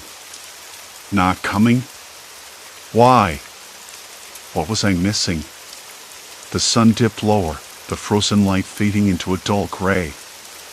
My fingers trembled as I dug into my pockets, pulling out my last bar of energy. It tasted stale and bitter, but I forced it down. I needed strength, focus. The voice spoke again, this time from a different angle, closer, but still hidden. You think you can get out? That you can just wait for someone to save you? No, I answered, voice firmer now. I'm not waiting. I scanned the tree line, searching for an escape route. But the dense forest stretched endlessly in every direction. The mountain had swallowed the trail whole. The figure stepped forward suddenly, into a glint of moonlight. The face was obscured by a hood, shadows hiding most features. But the eyes, cold, calculating, met mine without hesitation. You're not leaving, the voice said, almost kindly. Not until we say so. I backed against the metal pole, heart racing. The idea that someone had been here all along, watching, waiting for me to become trapped, it spun inside my head like a storm. I looked up at the cables, then down at the figure. No way down. No way up. No rescue coming. The mountain wasn't just a place of snow and silence anymore. It was a cage. And I was the prisoner. The wind whispered through the wires, a low, eerie hum that filled the frozen air. I closed my eyes, trying to steady my breath. I was past the point of no return. The choices I made now would decide everything. But what I didn't know, and what terrified me most, was how little control I really had. The cold bit sharper now, seeping through layers I hadn't thought possible. You're not leaving, the voice said again. Almost gentle, like a teacher offering a lesson I hadn't signed up for. The words settled inside me, heavy and absolute. I swallowed, trying to force my hands to stop trembling. Why? I finally croaked, voice cracking. What do you want from me? The figure didn't answer immediately. Just watched. The weight of those eyes, empty and unwavering, made my skin crawl. I realized then that this wasn't about ransom or revenge. It was about control. About power. About making me disappear inside this frozen bubble. The wind shifted, carrying with it the faintest scrape of something sliding against metal. My gaze flicked up to the cables, the endless stretch of them disappearing into an abyss of black and white. No movement. No sign of life beyond this tiny prison. You think you can just climb down? The voice broke the silence with a sharp edge. Or that help is coming? You're wrong. They won't find you here. A surge of anger burst through me, sudden and fierce enough to burn the cold away for a moment. I'm not scared of you, I said, voice louder now. You don't control this. I can wait. Someone will come. The figure tilted their head, as if amused by my stubbornness. Waiting won't help. Not here. Not now. My heart hammered in my chest. The night was closing in, thick and suffocating. I could hear the faint crackle of ice settling on the cables, distant but unnervingly close. Every sound seemed amplified inside this stillness, the creak of metal, the whistle of the wind, even my own breath. I looked down. The ground was a distant blur, impossibly far. No way to jump, no way to climb. The chairlift was suspended in a frozen moment, the mountain's cold grip tightening around me. Why are you doing this? My voice was barely above a whisper, but it felt like shouting into a void. The figure stepped closer, the crunch of snow under their boots sharp and deliberate. Because you don't belong here. None of you do. Their voice dropped lower, almost a hiss. This mountain is ours. And you're just another mistake. The word mistake echoed inside my skull. A mistake. I swallowed hard. The cold was no longer the enemy. This was. I scanned the figure's face again, desperate for some sign of humanity beneath the hood. But it was just darkness. A void. I felt the breath catch in my throat. Look, I said, voice shaking but gathering strength. I don't know who you are, or what you want, but this isn't the way. My fingers curled around the edge of the seat. Let me down. We can figure something out. For a moment, the figure was silent. Then, slowly, they reached out and touched the metal pole beside me.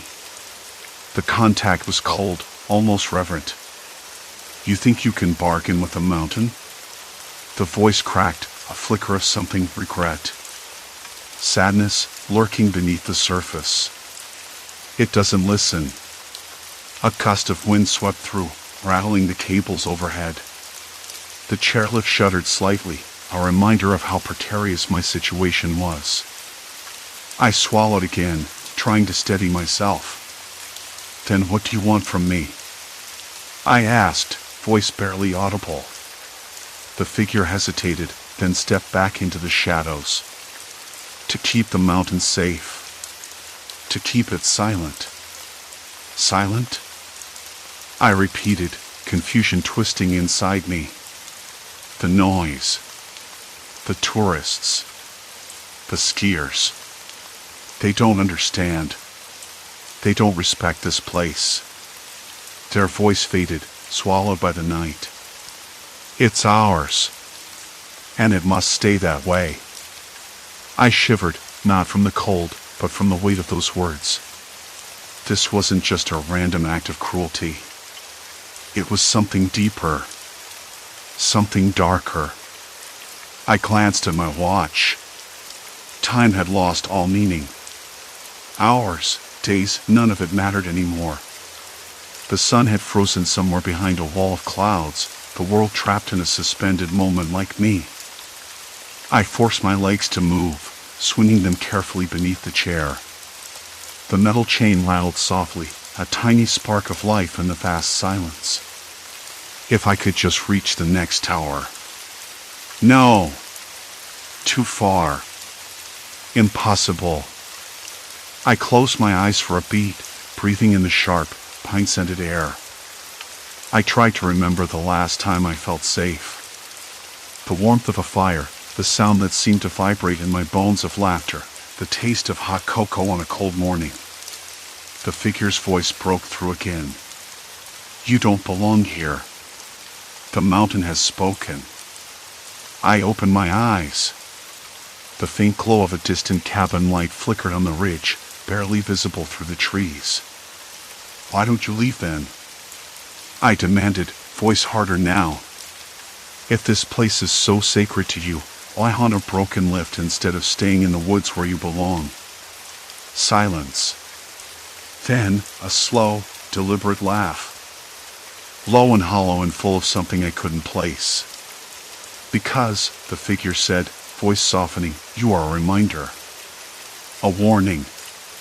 The mountain doesn't forgive." The chairlift creaked again, the sound like a groan stretching across the frozen air. My stomach twisted. I realized, with a sinking feeling, that this night was far from over. Suddenly, the cables hummed low and steady, something mechanical, almost alive. The chair jolted, swinging slightly. I gripped the pole tighter, heart racing. "Don't move," the figure warned, stepping back into the shadows. "If you do, you fall." I nodded, even though I knew they couldn't see me. My mind raced, searching for any edge, any advantage. Minutes passed. The wind died down. The mountain held its breath. Then, from somewhere below, a faint voice rose, a shout, distant but unmistakable. "Hey! Over here! Is anyone up there?" I froze, disbelief crashing over me like a wave. "Rescue!" Finally. The figure's head snapped toward the sound, silhouette tense. Then they stepped forward, into the dim glow of the moonlight. For the first time, I saw the face beneath the hood. It was not human. Or rather, no. That wasn't right. The face was scarred and worn, eyes sunken and wild with suspicion. The kind of face you'd expect from someone who had lived too long in the shadows, who had seen too much, who had lost everything. "Stay back," the figure hissed, voice cracked like dry bark. "This is my mountain." The voice from below grew louder, closer. "We're coming up. Stay calm." I swallowed hard. The figure's posture stiffened. For a moment, I thought they might vanish into the darkness, disappear like a ghost. But then they did something I hadn't expected. They smiled. Not kind. Not warm. But a smile that said, "This isn't over." And as the mountain held its breath, so did I. The first thing I noticed was the sound, a faint, scraping noise that didn't belong to the wind or the creaking steel cables. It was subtle at first, almost like a whisper caught in the howling cold, but it grew louder, more insistent. I held my breath.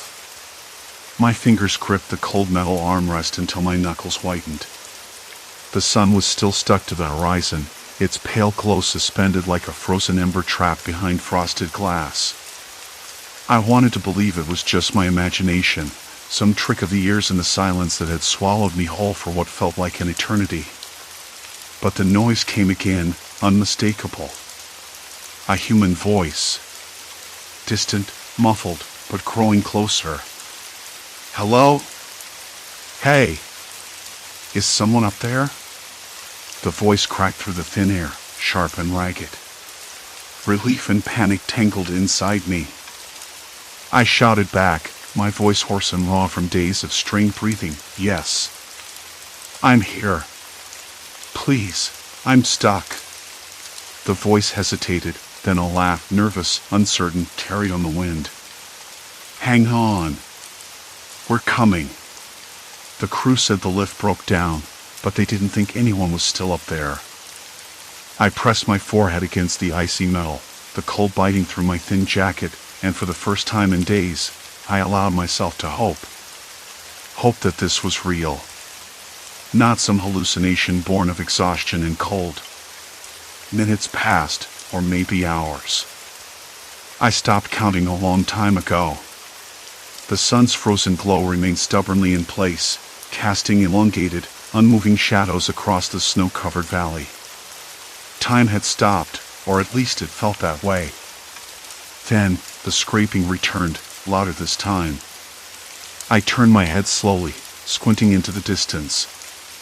A small group of workers, bundled in bright orange jackets, were climbing the treacherous slope, their equipment clinking and clattering with every step. I waved my arms, trying to catch their attention. "Over here. Up here," I shouted, voice breaking. One of them looked up and pointed. There. Got him. The climb was slow and deliberate. I watched as they navigated the frozen slope, their breath steaming in the frigid air like tiny clouds of hope. The silence around me was no longer a crushing weight but a fragile thread connecting me to the world below. When they finally reached the tower beneath me, the crew leader glanced up. We're going to get you down, but it'll take some time. Are you okay? Okay? No, I said, my voice barely a whisper. But I'm alive. They secured a harness and began the delicate process of lowering the chair. The cable groaned under the strain, protesting years of neglect and the weight it had been forced to bear. My stomach tightened with every inch I descended, vertigo mixing with exhaustion until I felt like I might fall through the endless blue sky. Then, feet touched solid ground. Cold, hard, real. The men helped me steady myself, but I barely noticed. My legs shook uncontrollably, tears streaming down my face, freezing on my cheeks. I swallowed hard, tasting salt and snow and something like freedom. One of them patted my shoulder. You're safe now. We've called medics. They're on their way. I nodded, unable to form words. The sun still refused to move, caught in that same impossible moment I'd been trapped in. But the world was no longer a silent bubble. The distant hum of snowmobiles, the murmur of voices, the crunch of boots on ice, it all came rushing back. Later, wrapped in a thermal blanket inside a heated cabin, the medics checked me over. My hands trembled so badly I couldn't hold the warm cup of tea they offered. They said I was lucky, no frostbite, no broken bones, just dehydration and exhaustion. I didn't feel lucky. I felt hollow, like the time I'd lost up there had carved a space inside me that nothing could fill. The doctor asked how I'd managed to keep my head after so long. I shrugged, unable to explain. I wanted to say that I'd clung to the hope of rescue, but there were moments when I'd almost given up. When the silence had seemed endless. When the cold had felt like a living thing, reaching inside me to steal what little strength I had left. I don't know, I whispered. I think I just waited. Waiting. That was the hardest part. Not the cold, not the isolation, but the waiting, watching time freeze, feeling it slip away like the last breath of a fading fire. In the days afterward, the story spread how I'd survived being stranded on a broken ski lift, suspended in that silent, frozen moment. People asked what I thought about up there, how I stayed sane. The truth was messy. I thought about everything and nothing. I replayed conversations I'd had, imagined what I'd say if I saw my family again. I counted the stitches in the cable above, traced the rough texture of the metal with my fingertips. I listened to the wind, the occasional distant bark of a dog, the slow, steady beat of my own heart. And I learned something I hadn't known before. Fear doesn't always roar. Sometimes it whispers. Sometimes it's the silence that screams loudest. I spent weeks in the hospital, recovering more than just my body. The doctor said I was lucky, but luck felt like a stranger. What I had was endurance and a strange sort of peace. Because when you've stared down the void, when you've been trapped in a moment where time itself seems to stop, the world looks different when you finally step back into it. Everything is sharper, the cold, the warmth, the sound of a voice, the feel of solid ground beneath your feet. Life becomes a fragile, precious thing. It's easy to forget that, caught up in the rush of every day. But not me. Not anymore. I don't know how long I sat there that final day, watching the sun hang motionless in the sky, waiting for the scraping sounds to grow into voices, waiting for someone to find me. But when they did, when those voices broke the silence, I understood something. Survival isn't just about holding on. Sometimes, it's about knowing when to let yourself be found. I'm not the same person who climbed onto that chair, expecting a few hours of fun on the slopes. I'm someone who lived through a silence so deep it almost swallowed me whole and came back. And now, when the world feels too big, too loud, or too quiet, I remember the chair suspended in the cold. I remember the sun frozen above the mountains. And I remember waiting. Waiting until the world moved again. Story 5, Endless Inspection, Trapped in Time Loops. I'd been driving since just after dawn, the highway stretching out like a dull ribbon beneath the gray sky. The road was empty except for the occasional buzz of a distant car or the faint rumble of a semi weaving across the lanes far ahead. I kept my eyes on the cracked asphalt, scanning for potholes or stray gravel, the kind of things that could shake a rig loose or flatten a tire if you weren't careful. The smell inside the truck was stale, a mix of old sweat and yesterday's fast food, leftover fries, and a half-empty bottle of water that tasted like plastic. I glanced at the dashboard clock. 9:13 a.m. The digital numbers were dull and slightly askew, like they'd been bumped one too many times. I didn't think much of it at first. Clocks in trucks are finicky, especially older models. The temp gauge hovered just below the halfway mark, the engine humming steadily beneath me. Nothing out of the ordinary, really. I reached the way station about 20 minutes later. The place sat on the edge of nowhere, a squat cluster of buildings and blinking signs surrounded by scrubby brush and dead grass.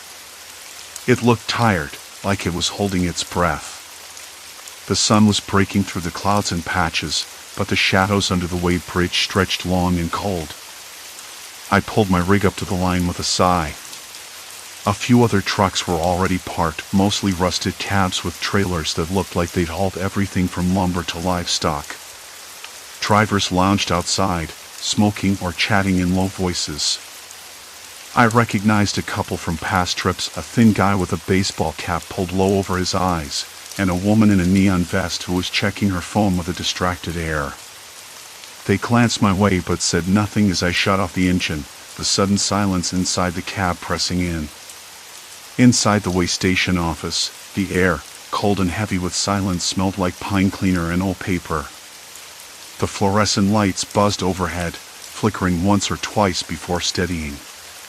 A woman sat behind the counter, her hair pulled into a tight bun, eyes sharp behind thick glasses. She looked up as I entered. "Morning," she said without expression but with a hint of weariness. "Morning." I shifted my cap, feeling the stiff fabric rub against my scalp. "Just here for the inspection." She nodded, fingers tapping on the keyboard. "You're third in line. Shouldn't be long." I sank into a metal chair, the cold seeping through my jeans. The wall clock ticked loudly, the second hand jerking forward in uneven beats. I caught myself watching it too closely, the way the red hand hit the 12, then 13, then 14. It was oddly hypnotic, like a metronome set to a rhythm I couldn't quite follow. Outside, a dog barked sharply, the sound echoing against the empty sheds. The wind picked up, rattling a loose shutter on the side of the building. I pulled my jacket tighter around me, the fabric rough and stiff. The first inspection took nearly an hour. The driver before me, the thin guy with the cap, was called up with a clipboard and a stern-faced inspector. They spoke quietly, but I caught words: brakes, weight, logbook. The woman behind the counter glanced at the clock on the wall, then back down at her screen. The entire process felt mechanical, like a well-oiled routine. When it was finally my turn, I stepped outside and climbed into the cab with the inspector. He was a man in his 50s, with a weathered face and tired eyes that didn't smile. He checked the lights, the tires, the paperwork, his voice flat and methodical. I answered his questions without much thought, my mind drifting back to the clock. That's when I noticed something odd. The wall clock, visible through the windshield as I sat there, flicked back to midnight. Not just the hour hand, but the minute and second hands snapped to zero as well. I blinked, rubbed my eyes. Surely it was a trick of the light or a reflection. But no, everyone outside was still, frozen in the moment, as if the world had paused. "Did you see that?" I asked, voice low. The inspector glanced at me, eyebrows raised. "See what?" "The clock. It just..." He shook his head, stepping out of the cab. "You've been on the road too long. Stay sharp." I watched him walk away, feeling an uncomfortable tightness in my chest. That clock didn't reset because of some glitch. No, it was deliberate, or at least, that's what my gut told me. Back inside the office, I tried to shrug it off. The woman behind the counter was still tapping away, eyes fixed on her screen. "Inspection's done," she said, voice flat. "You're clear." I glanced up at the clock. Midnight again. The numbers glowed with an eerie steadiness, like a lighthouse beacon in the dark. Something wasn't right. I stepped outside, the wind tugging at my jacket. The other drivers were looking around now, unease creeping into their faces. The thin guy with the cap muttered under his breath. The woman in the neon vest fidgeted with her phone. Nobody said it out loud, but the atmosphere had shifted. Like a storm gathering just beyond the horizon. I climbed back into my rig, heart thumping in a way that made the cab feel too small. The clock ticked on the dashboard, but I couldn't tell if it had reset or not. My fingers trembled slightly as I reached for the radio, static crackling in response. "Weird day," I muttered, more to myself than anyone else. And then I heard it, a low, distant hum, almost like a machine winding up, but too rhythmic, too precise to be random. I turned the dial, tried to catch the source, but it vanished as quickly as it came, swallowed by the silence. I sat there, the weight of the moment pressing down. The day had started like any other, but now the edges were fraying. Something in that clock, that place, was wrong. I just didn't know how or why. For the first time in a long time, I didn't want to move. The cab's stale air tasted sour, like it hadn't been breathed in properly for days. I glanced through the windshield at the way station building. The flickering fluorescent light above the entrance buzzed unevenly, casting long, twitchy shadows that made the peeling paint on the walls look like crawling fingers. Inside, I knew the others were waiting, trapped too, waiting for something none of us could name yet. The guy with the cap, the one who'd muttered something about bad luck or the devil's work, was watching me. His eyes were sharp, a little too sharp, like he was trying to decode some hidden message behind my silence. The woman in the neon vest was still fiddling with her phone, her fingers twitching nervously on the screen. I caught the faint scent of cold coffee and diesel from the open door where some of the drivers had gathered, voices low and scratchy like static on a bad radio channel. I swallowed hard. "We can't just sit here," I said, voice rough and uneven. "Something's off with the clocks." Did anyone else notice? The guy in the cab shrugged, but there was a flicker of something, maybe fear, maybe frustration, in his eyes. "Yeah," he said, voice low. "Every time they finish inspecting a rig, the clock flips back to midnight. Like it's stuck on repeat." "That's impossible," the woman in the vest said, finally looking up. Her lips pressed tight, and she swallowed hard. "Clocks don't just reset like that. There's got to be a mechanical glitch." I shook my head. "Maybe. But it's not just the clocks. The whole place feels wrong." I heard that hum earlier, like a machine winding up. Then it just stopped. Like it was waiting. The others exchanged uneasy glances. The tension thickened, the kind of tension that makes your skin crawl and your mouth dry. Something was tightening around us, invisible but unbearably present. I pushed open the door and stepped into the building. The air inside was colder, stale with the mingling smells of old paper, damp concrete, and something metallic like rust or blood, though I hoped it was just rust. The walls were lined with peeling posters warning of safety regulations, but the colors had faded to sickly yellows and browns. The floor creaked beneath my boots, and I noticed scuff marks leading toward the back office. The inspection room where they'd been checking the trucks was empty now, but the faint smell of oil and sweat lingered. I spotted a wall clock mounted high above the doorway, its hands frozen at 12 o'clock. I ran a finger along the dusty glass, leaving a smear through the grime. "Look at this," I called back to the others who'd followed me in. The woman in the vest stepped closer, eyes narrowing. It stopped. "No," I said, pointing toward the corner where a jumble of electrical boxes hung open, wires tangled like snakes. "It's powered. But something's messing with the system."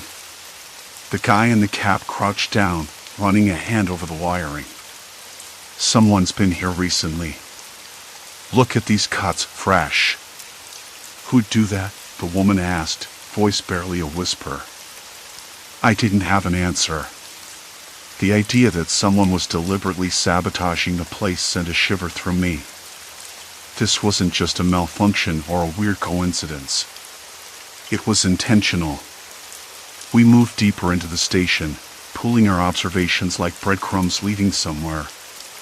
The radio in the corner crackled with static, but no clear signal came through. I tapped the mic. "Anyone out there?" "This is Jake. We're stuck at the station. Need help." Silence. The guy in the cap muttered, "No signal. Cut off." I swallowed the lump in my throat. We need to understand what we're dealing with.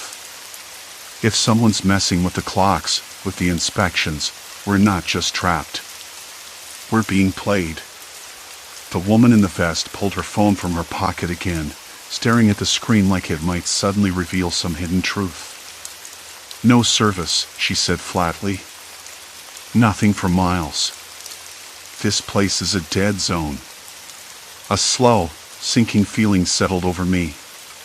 The trucks outside were parked like tombstones in the dark, their engines cold and silent. Supplies were limited. Water, food, fuel all ticking down with the passing hours no one could measure anymore. "We need to check the records," I said, nodding toward a battered filing cabinet against the far wall. "See if there's anything about this place, any history of incidents." The woman nodded, suddenly more focused.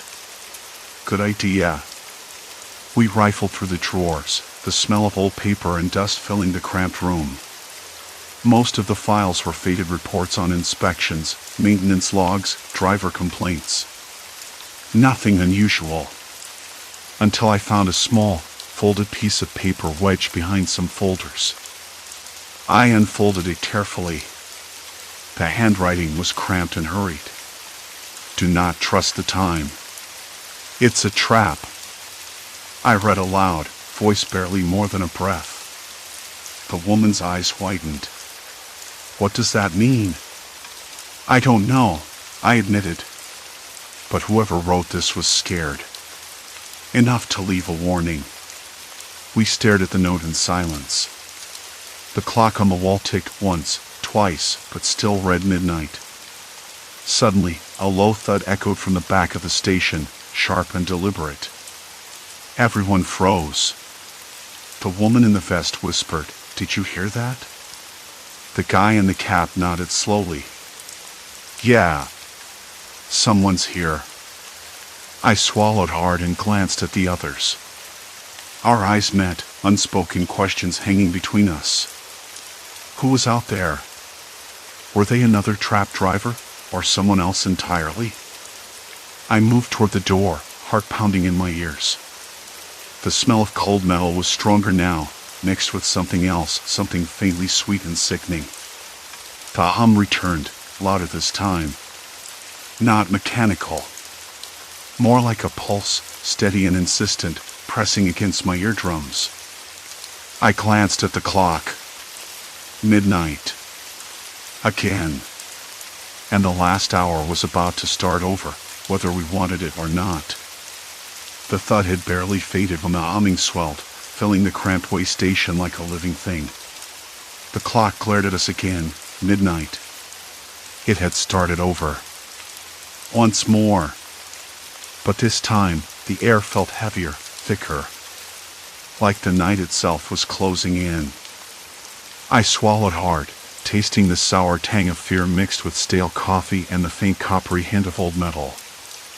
The woman in the neon vest, Jenna, I think her name was, stepped forward, voice barely above a whisper. "We can't keep doing this.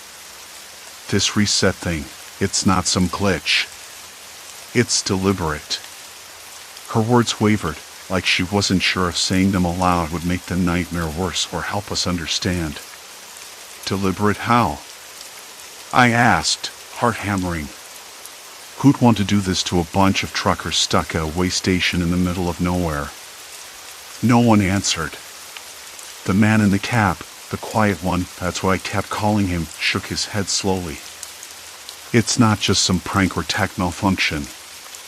I've been watching the clock for hours. Every time we finish inspection, it flips. Like we never moved forward. But what's worse? The supplies. They're disappearing. Fast." I glanced at the rations spread out on the cracked linoleum table. 3 cans of beans, 2 bottles of water, a half-empty box of crackers. Not nearly enough to last through another cycle, let alone a week. A sudden creak from the back door made us all jump. We turned as one toward the sound, breaths hitching. Then, a faint tapping. Slow. Deliberate. Like knuckles rapping on wood. "Who's there?" I called, trying to keep my voice steady. No response. Just the tapping again. Then silence. Too long a silence. I stepped closer, hand trembling as I reached for the rusted handle. The cold metal bit into my skin. The smell hit me again, sweet, sickening, almost like rotting fruit mixed with gasoline. A smell that didn't belong in a way station. "Wait," Jenna said, grabbing my arm. "Don't open it." "Why?" "We can't just sit here." My own voice sounded distant, like it belonged to someone else. "We need answers." The man in the cap nodded. "I agree. But not like this. We need to be smart.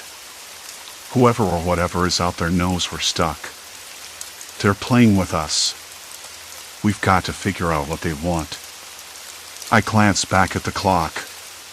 Midnight. Again. A cold sweat broke out across my forehead. The room felt smaller, the walls inching closer with every tick. Then, from outside, came a muffled voice. Low, distorted. A man's voice, but twisted, like it was coming through a bad radio. "You're not going anywhere." "Not yet." The words slammed into us, heavier than any fist. "Did you hear that?" Jenna whispered, eyes wide. I nodded, heart freezing. "Yeah. They're watching." The man in the cap pulled out his phone, screen cracked but still glowing. He dialed quickly, voice urgent. "I'm calling dispatch. Maybe they can help." Static. No connection. Dead air. "Nothing," he said, voice tight. "No signal anywhere." Jenna's face drained of color. "We're completely cut off." I sank into a rickety chair, the wood groaning under my weight. My fingers traced the edges of the note we'd found earlier, the one with the warning scrawled in shaky handwriting. Maybe it wasn't just a warning. Maybe it was a key. I studied the words again. Don't trust the clock. Don't trust the time. They want to break you. Break us how? I murmured. "We're in a loop," the man in the cap said. "Every reset, we lose more than just time. Our supplies shrink.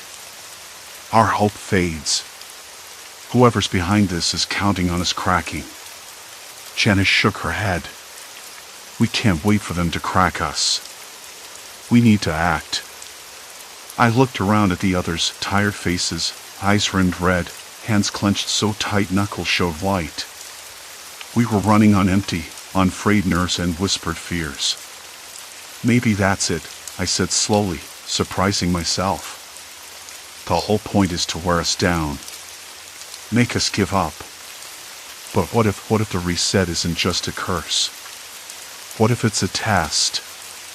A test? Jenna echoed, skeptical. Yeah. Think about it. Every hour, we get the same chance to figure this out. To find a way out. But we haven't been looking hard enough. Not really.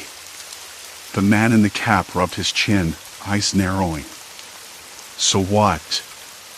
You think someone set this up? Like some sick experiment? I shrugged. Could be. Could be someone with power, watching us, seeing how long we last. Silence fell again. Then the humming started up once more, louder now, vibrating through the floor, the walls, raising the hairs on my arms. The clock flipped. Midnight. For the first time, I noticed the smaller clock on the desk, a cheap plastic thing, white face, black hands. It didn't reset. It ticked forward, slowly, mercilessly. Look, I said, pointing. This one keeps moving. Jenna leaned in, squinting. Why? Maybe it's the real time. The one they don't want us to see. The man in the cap grabbed the clock, flipping it over. The back was loose, a small compartment taped shut. Hold on, he said, pulling off the tape with shaking fingers. Inside was a tiny memory card, nothing more. Who would hide this here? Jenna asked. I took the card, cold and light in my palm. Maybe it's a message. We gathered around the rickety laptop someone had dragged out earlier, a relic with a cracked screen and keys worn thin. The humming grew louder, vibrating in my chest like a warning. I inserted the card. Files popped up immediately. Videos. Photos. Text documents.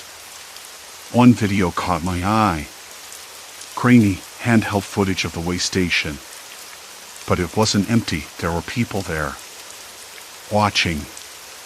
Waiting. And then, the camera jerked, catching a shadow slipping past the back door. A chill ran down my spine. This isn't some glitch, I whispered. They've been here all along. Jenna looked pale.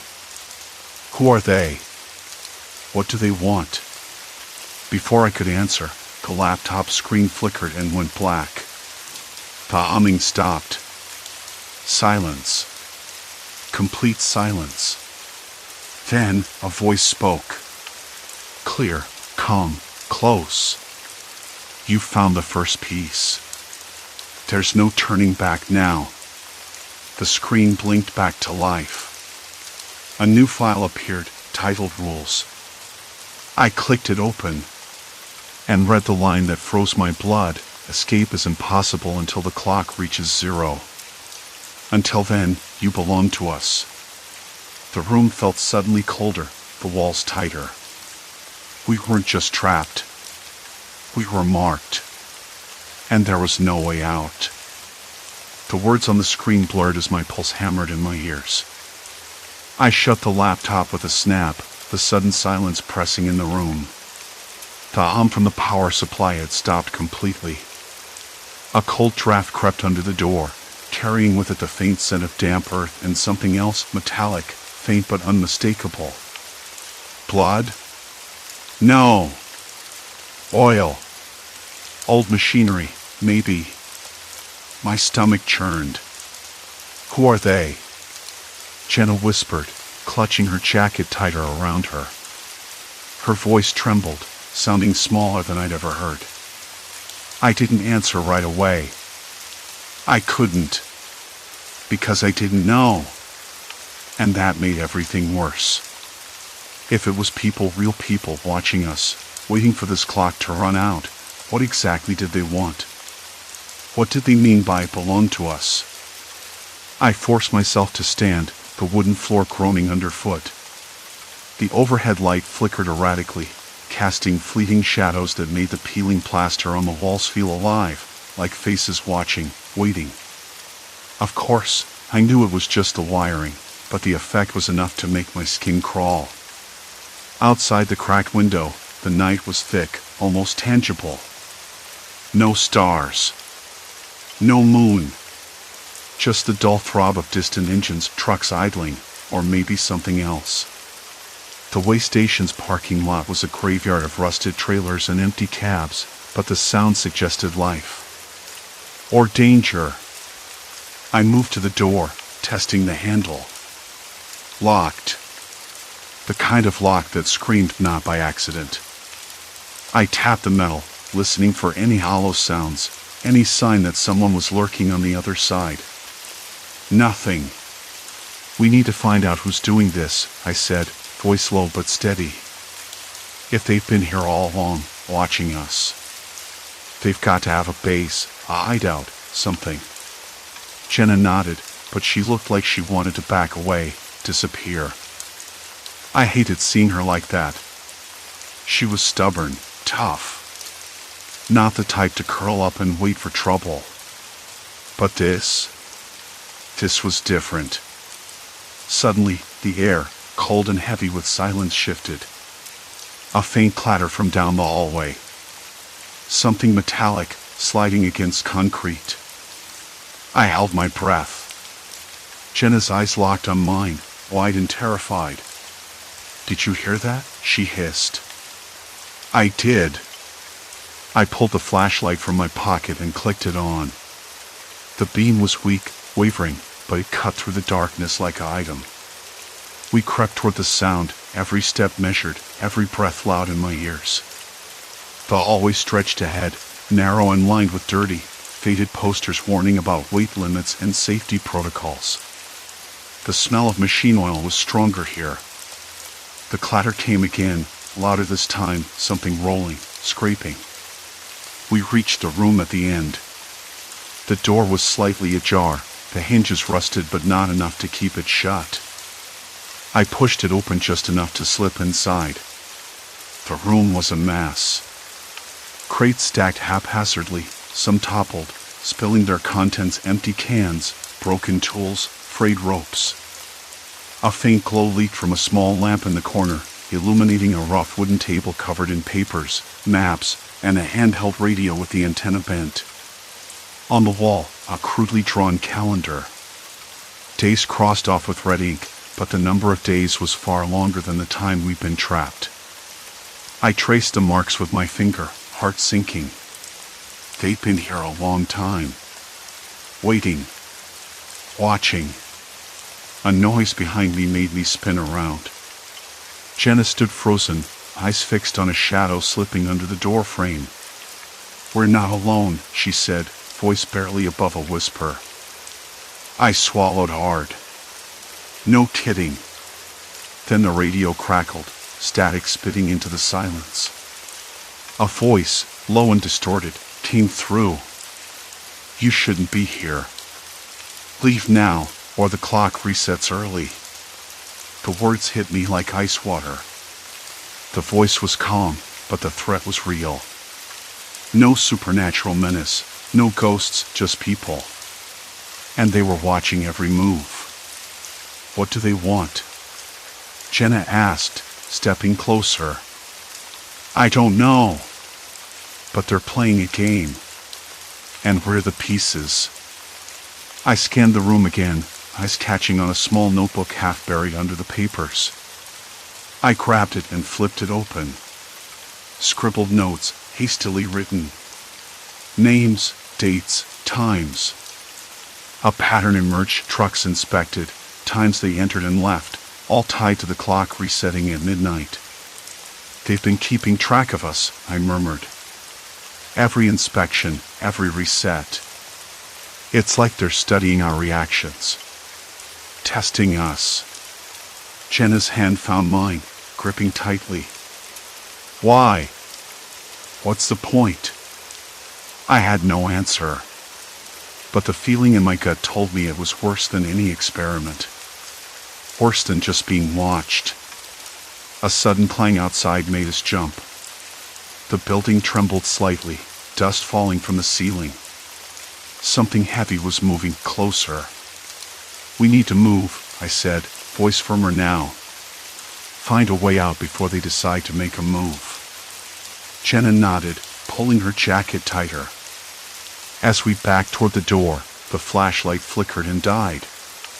Darkness swallowed us whole. For a moment, panic clawed at my throat. The silence after was complete, suffocating. Then, barely audible, a whisper from the radio. Time is running out. The weight of those words settled over us, heavier than the night itself. I could taste the cold metal tang of fear, the acrid bite of sweat in my mouth. The clock was ticking, and whatever was out there wasn't going to wait. I fumbled for the flashlight, finally clicking it back on. Its weak beam caught movement at the far end of the hall, figures, blurred and slow, watching us from the shadows. My hands trembled, but I swallowed the lump choking my throat and stepped forward. We don't belong to you, I said, voice steady despite the chaos inside. We're not your game.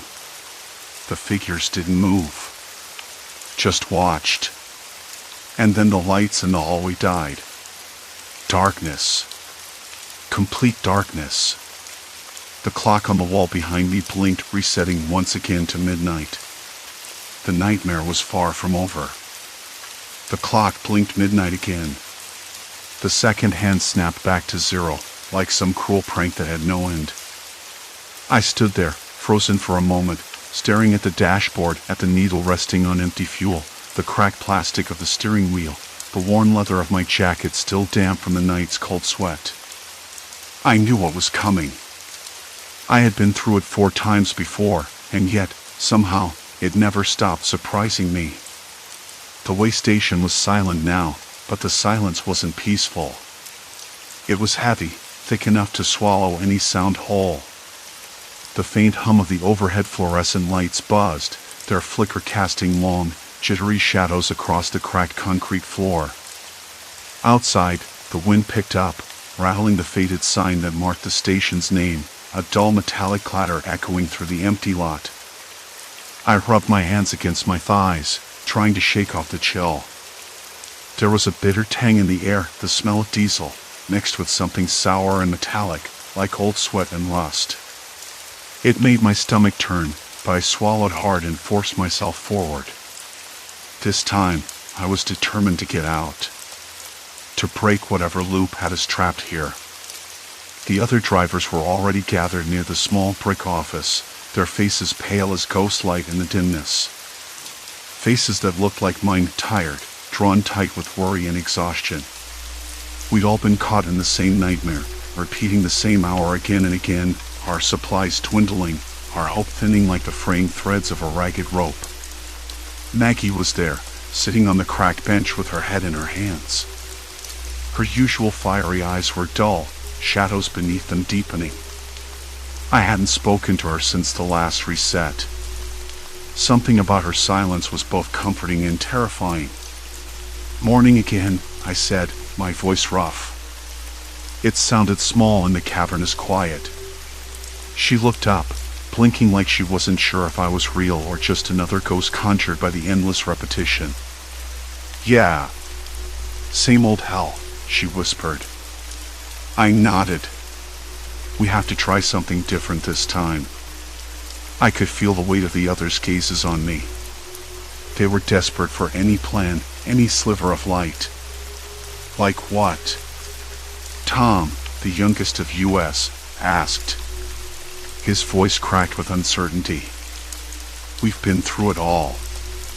The inspection, the wait, the reset.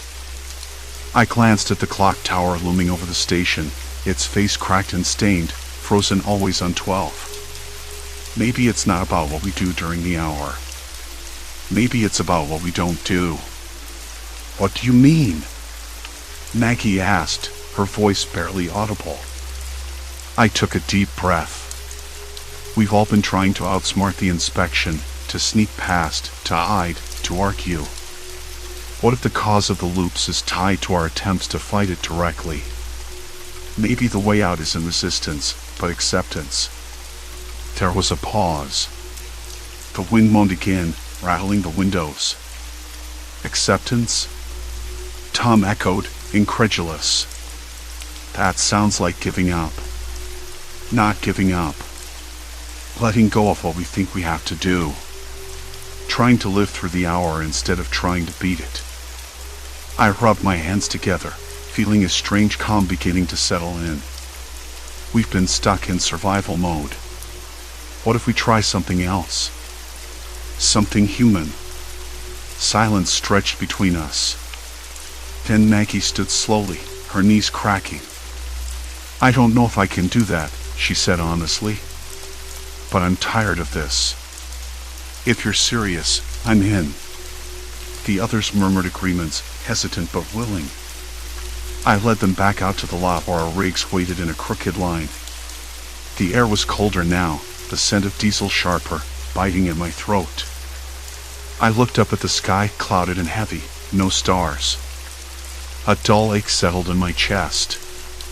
We sat together on the concrete, not moving, not talking much. Just breathing. The clock ticked steadily, the second hand a slow drag toward the end of the hour. I could feel the weight of my own heart, steady and loud in my ears. The inspection came again, same as before. A man in a high visibility vest approached, clipboard in hand. His face was unreadable, like a mask. He checked the paperwork, inspected the trucks with a detached efficiency. But this time, no one tried to argue or hide anything. We simply watched. When he finished, he walked away without a word. The clock struck midnight. The second hand snapped back to zero. But then, nothing happened. No reset. No pulling back to the start. No looping. For the first time, the world held its breath and then exhaled. I blinked. The dashboard clock showed 1 a.m. The other drivers looked at me, then at each other, confusion and hope tangled in their expressions. I stood up slowly, legs stiff but steady. The cold didn't feel as sharp. The night air smelled less sour, more like the promise of dawn. Maggie smiled, small and fragile. We broke it, she said. Maybe, I said, we did. Tom pulled his jacket tighter, eyes scanning the horizon. What now? I shrugged, feeling something I hadn't in days, a cautious optimism. Now we get out of here. 1 mile at a time. We climbed back into our trucks, engines rumbling to life with a hesitant crawl. The wait station lights flickered once more, then steadied. The cracked sign no longer rattled. I took a deep breath, felt the leather of the wheel under my palms, rough and real. The road stretched ahead, dark and uncertain, but finally moving forward. As I started the rig down the highway, the sun began to rise, bleeding pink and gold across the horizon. I watched it, letting the warmth sink in, knowing we had survived the nightmare. More than survived, we had found a way through. The pressure hadn't vanished completely. There was still fear, still uncertainty. But it was no longer a trap. It was a challenge. And we were still here. I thought about the endless resets, the fear that had clawed at my insides, the faces of the other drivers etched with desperation and hope. I realized then how much I had changed. Not just in how I saw the situation, but in how I saw myself. I wasn't just fighting to escape a loop. I was fighting to live inside it. The road ahead was long. The miles would be tough. Supplies limited. But for the first time in what felt like forever, I believed there was a way out. The morning air tasted clean. The rumble of the rig beneath me was steady, a heartbeat to match my own. And somewhere deep inside, I knew I was finally free. Story 6, Silent Loop, The Forest's Unnatural Call. The first night was quiet, almost too quiet. I'd chosen this spot deliberately, deep enough in the woods that the city's hum didn't reach. No streetlights, no distant cars, no glow of civilization beyond the trees. Just me, a small backpack, and 2 nights of wild camping. I'd done this sort of thing before, but this time I wanted to be away from the endless chatter of emails, the humdrum of office walls, the ache of people who don't listen. The air had a dampness that night, a coolness that seeped into my bones despite the sleeping bag's thin insulation. I rolled onto my side, feeling the rough canvas of the tent beneath my fingers, and tried to focus on the bird calls again. They were coming from the same direction every time, a single clear note followed by a pause, then the same note again. I frowned. The pattern was too exact. At first, I thought maybe it was just coincidence. Birds can be repetitive. But the more I listened, the more it felt like a loop. Like whoever was out there had recorded a bird call and was playing it back on repeat. Maybe I was imagining things. I wanted to tell myself that, but the little hairs on my arms were standing up, prickling against the chill. I zipped my sleeping bag tighter, though the heat it gave felt thin, like a threadbare promise. The next day, I woke early, before the sun had fully brushed the sky with light. The forest smelled sharp and green, wet with dew. I stepped out of the tent, boots sinking slightly into soft earth, and took a deep breath. Pine needles crushed underfoot released a resinous scent that was both familiar and strange. The trees were tall, their trunks straight and pale against the dark undergrowth. I grabbed my small camera, hoping to capture some shots of the sunrise through the branches. The air was still, the forest held in a kind of expectant pause. Birds began to chirp, but now the calls were different, a cacophony that felt natural at first. Still, every so often, a single note would rise above the rest, repeating, looping. I shook my head. "Get a grip," I muttered. "You're not some crazy person hearing ghosts in the woods." They muttered. But even as I said it, I wasn't sure who I was trying to convince. Later, as I walked along a narrow path, the dirt soft and damp beneath my boots, I noticed a patch of unusual growth on the base of a tree. It looked like mold or fungus, pale gray-green and spreading in irregular shapes. I knelt to examine it. The texture was slimy but firm, almost like a thick moss that had been stretched thin. It seemed to be creeping upward, slowly but unmistakably. I reached out, cautious, brushing a finger over the edge. It felt cool and slightly sticky.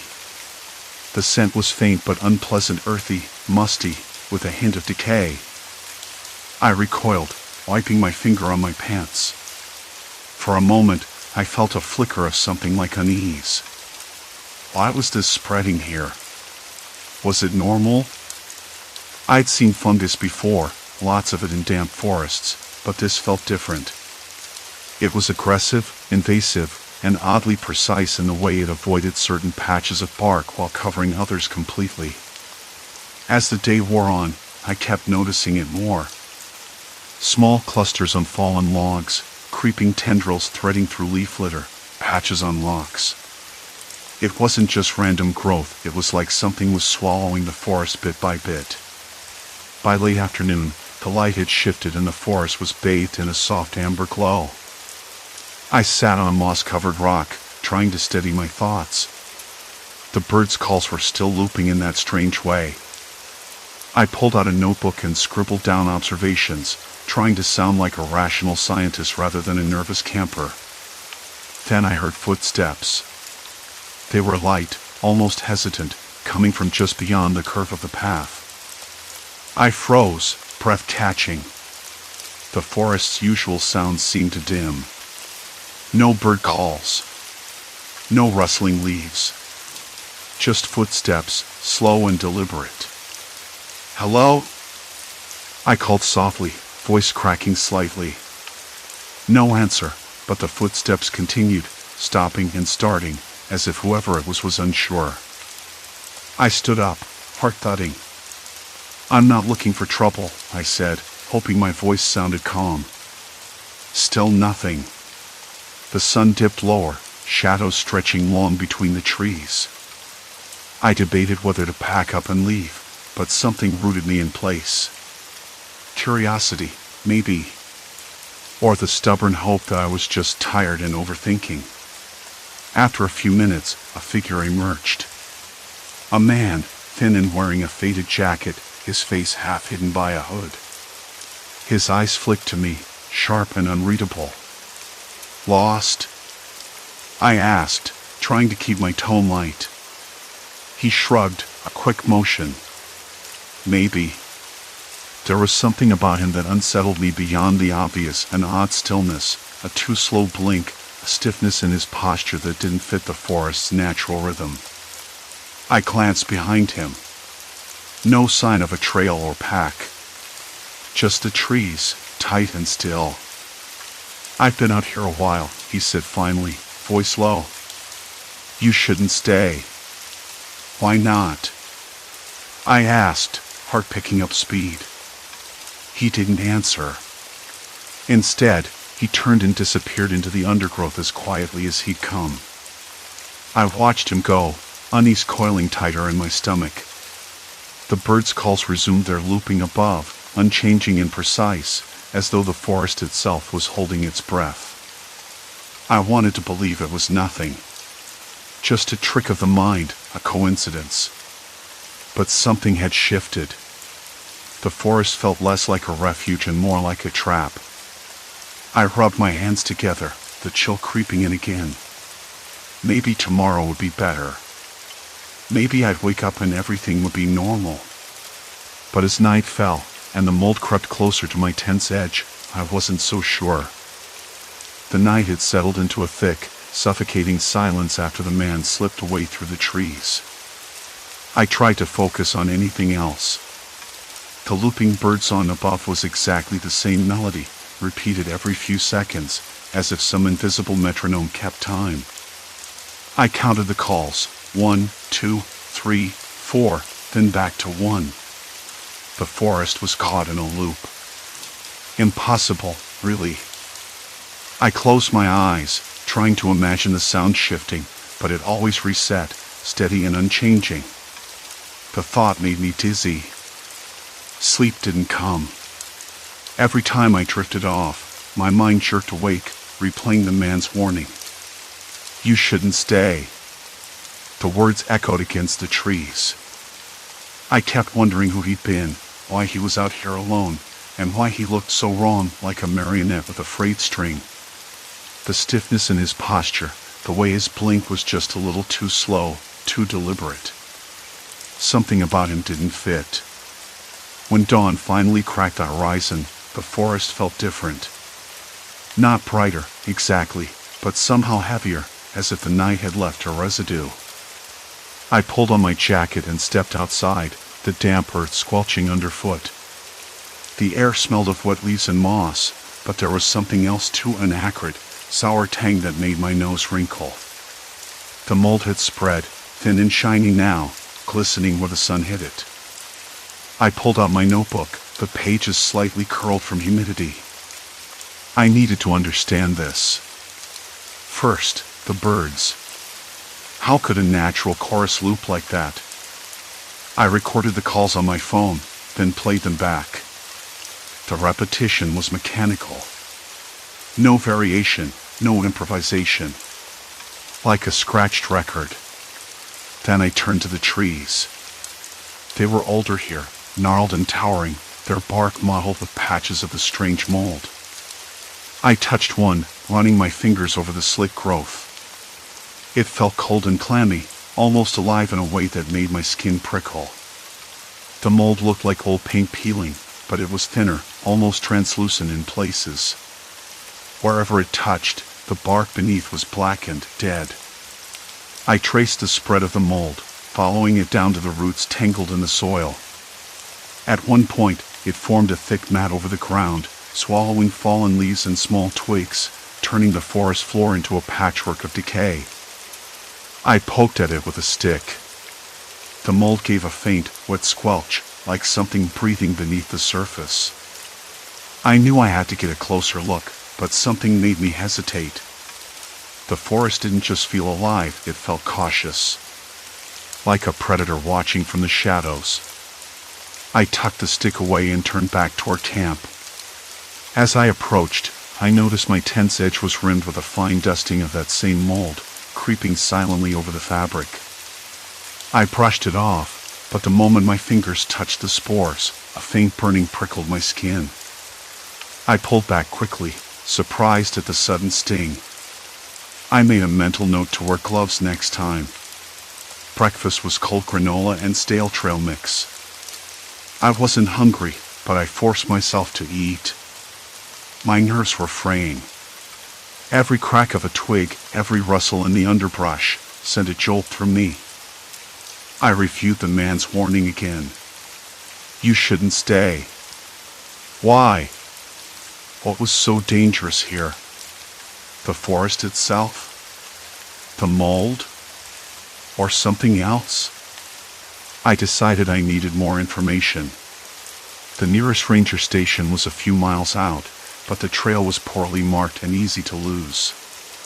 Still, I packed a small bag with water, my notebook, and some extra batteries for my flashlight. I wanted to find out if anyone else had seen this mold or if it was just me, losing my mind in the wild. Before I left, I scanned the edge of the camp. That's when I saw it, a series of footprints in the damp soil. They were human, no doubt, but strangely irregular. The prints staggered, as though whoever made them was limping or dragging something.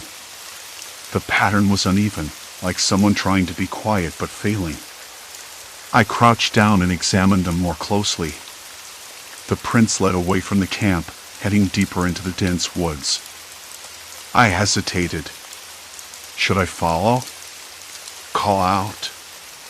There was no answer, only the eerie loop of the birdsong and the slow, relentless crawl of the mold.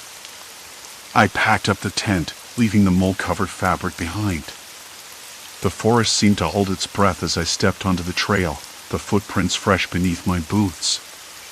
Every crack of twigs, every distant crow-caw, sharpened my senses. I kept glancing over my shoulder, half expecting to see the man or someone else emerging from the shadows. The trail twisted and turned, swallowed by thick underbrush. The air grew heavier, warmer, and the smell of decay stronger. I passed fallen trees coated in the same black mold, which seemed to pulse faintly in the dim light. Suddenly, something caught my eye, a small clearing ahead, where the trees stood farther apart. I moved closer, heart hammering. In the center lay a makeshift camp. Not like mine, this one was older, abandoned. A rusted metal can, a cracked ceramic mug, and a tattered sleeping bag streaked with dirt and mold. I crouched, running my fingers over the fabric. The mold had taken hold here too, spreading like a disease. Then I saw the writing scratched into a nearby tree trunk, jagged and hurried. Get out. I swallowed hard. The message was fresh, the bark still damp where the letters had been carved. A sudden, sharp rustle behind me made me spin around. Nothing but shadows and the endless loop of bird calls. I wasn't alone in the forest. The realization hit me like a wave. This wasn't just about mold or strange sounds. Someone else was here, someone who tried to warn me, or whoever came before. The sun was dipping lower. I had to decide, push forward toward the ranger station, or retreat to the safety of my camp and try to make sense of what I'd seen. I chose to keep moving. As I continued down the trail, every step felt heavier. The forest seemed to close in tighter, the mold creeping along tree trunks like ink spilled on paper. The birds' calls repeated, unchanging and unnerving. I could almost swear I heard whispers beneath the rustling leaves, voices just beyond comprehension. The footprints returned, suddenly joining the trail at my feet. They were fresher now, deeper. Someone was following me. I stopped, heart pounding, listening. The forest was silent except for the loops of birdsong. Then I heard it, a faint voice, barely above a whisper, tarried on the wind. "You shouldn't stay." I didn't look back. I didn't want to know if the man had returned or if something worse was closing in. I had to find the ranger station before dark.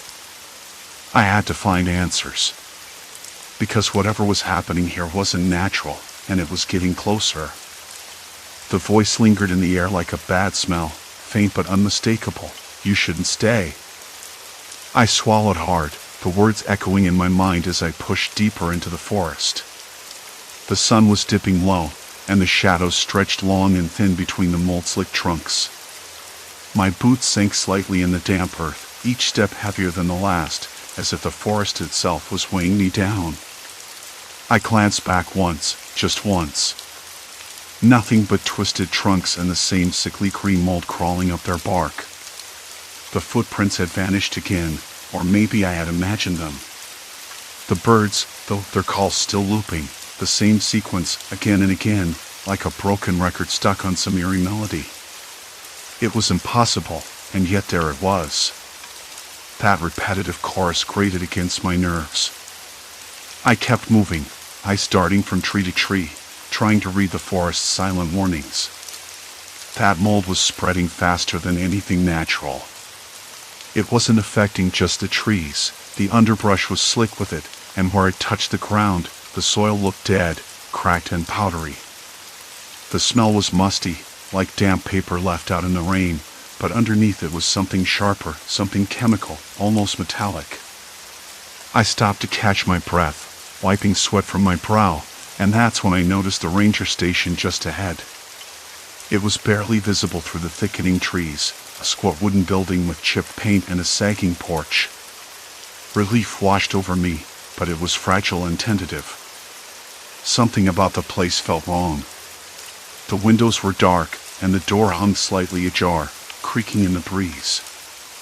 I stepped onto the porch, the floorboards groaning beneath me. The smell hit me again, stronger this time. Rotten wood, damp earth, and that sharp chemical note. I pulled my jacket tighter around me and pushed the door open with a slow, deliberate shove. Inside was dim, the fading daylight barely seeping through grimy windows. Dust motes floated in the stale air. A small desk sat against one wall, strewn with papers and a dead radio. I scanned the room quickly. Nothing moved. No signs of life. But then I spotted it, a notebook lying open on the desk, its pages yellowed and curling. I picked it up, the cover cracked and worn. The handwriting was neat but hurried, each entry dated just a few days earlier. As I read, a chill crept up my spine. The entries described the mold, how it started as a small patch near the water's edge, then spread rapidly. The ranger who wrote it sounded desperate, convinced it was some kind of invasive fungus, but also terrified. The last note was a scrawl, almost illegible. "They're watching. Not animals. Not fungus alone. We're trapped. If you find this, don't stay. Don't try to run. It waits in the dark." I dropped the notebook onto the desk, heart thudding. What did that mean? They're watching. The footprints, the voice, the creeping mold, it wasn't just nature out of balance. Something else was here. I considered turning back. The path I'd taken was already swallowed by the forest's slow advance. But the ranger station was supposed to be the closest point of safety, the link to the outside world. I needed to find a way to call for help. I moved toward the radio, fingers trembling as I flipped it over. The battery was dead. I rummaged through drawers, hoping for a charger or spare batteries, but found nothing but empty boxes and a few rusted cans of food. The silence in the room pressed down on me harder. Then I heard it, a soft scraping at the back door, like nails on wood, slow and deliberate. I froze. The hairs at my neck stood on end. The mold was creeping even closer now, visible through the cracked door frame, a dark stain inching along the threshold. I backed away, heart hammering in my chest. The voice came again, barely audible but clear. You shouldn't stay. The rational part of me screamed to run, but my legs refused. I was stuck between fear and curiosity, between survival and some grim need to understand what was happening here. I forced myself to calm down, breathing shallow and quick. I needed light. A flashlight. I remembered I had one in my pack outside. Without thinking, I stepped out onto the porch, the mold squelching beneath my boots, the smell thick and choking.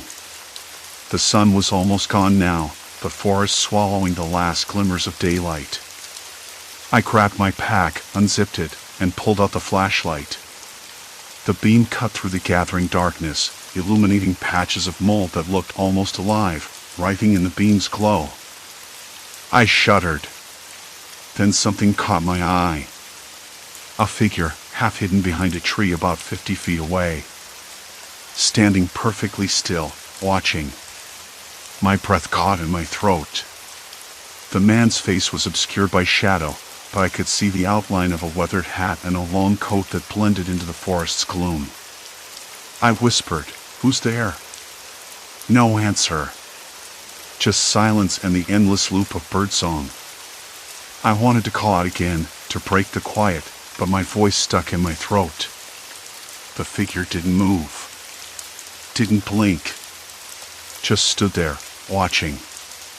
I swallowed hard. This wasn't random. This was deliberate. Someone was out here, following me, waiting. The mold crept closer, inching up the porch supports, creeping toward the doorframe like black ink spreading on paper. I realized then that the forest wasn't just closing in, it was consuming everything, erasing it. I glanced back at the figure. He raised a hand, slow and deliberate, as if to warn me off. I knew then, there was no turning back. I was trapped. The ranger station offered no refuge, only a hollow shell filled with warnings and silence. The forest was a cage, and the man, whatever he was the lock. I stepped back inside, locking the door behind me as best I could. The mold pressed against the wood, dark and slick, spreading like a stain that refused to fade. I sank to the floor, flashlight shaking in my hand. The birds' calls played on, relentless and looping, like a countdown. Outside, the man's silhouette faded into the trees. And I realized the forest didn't want me to leave. Not because of nature. Because of him.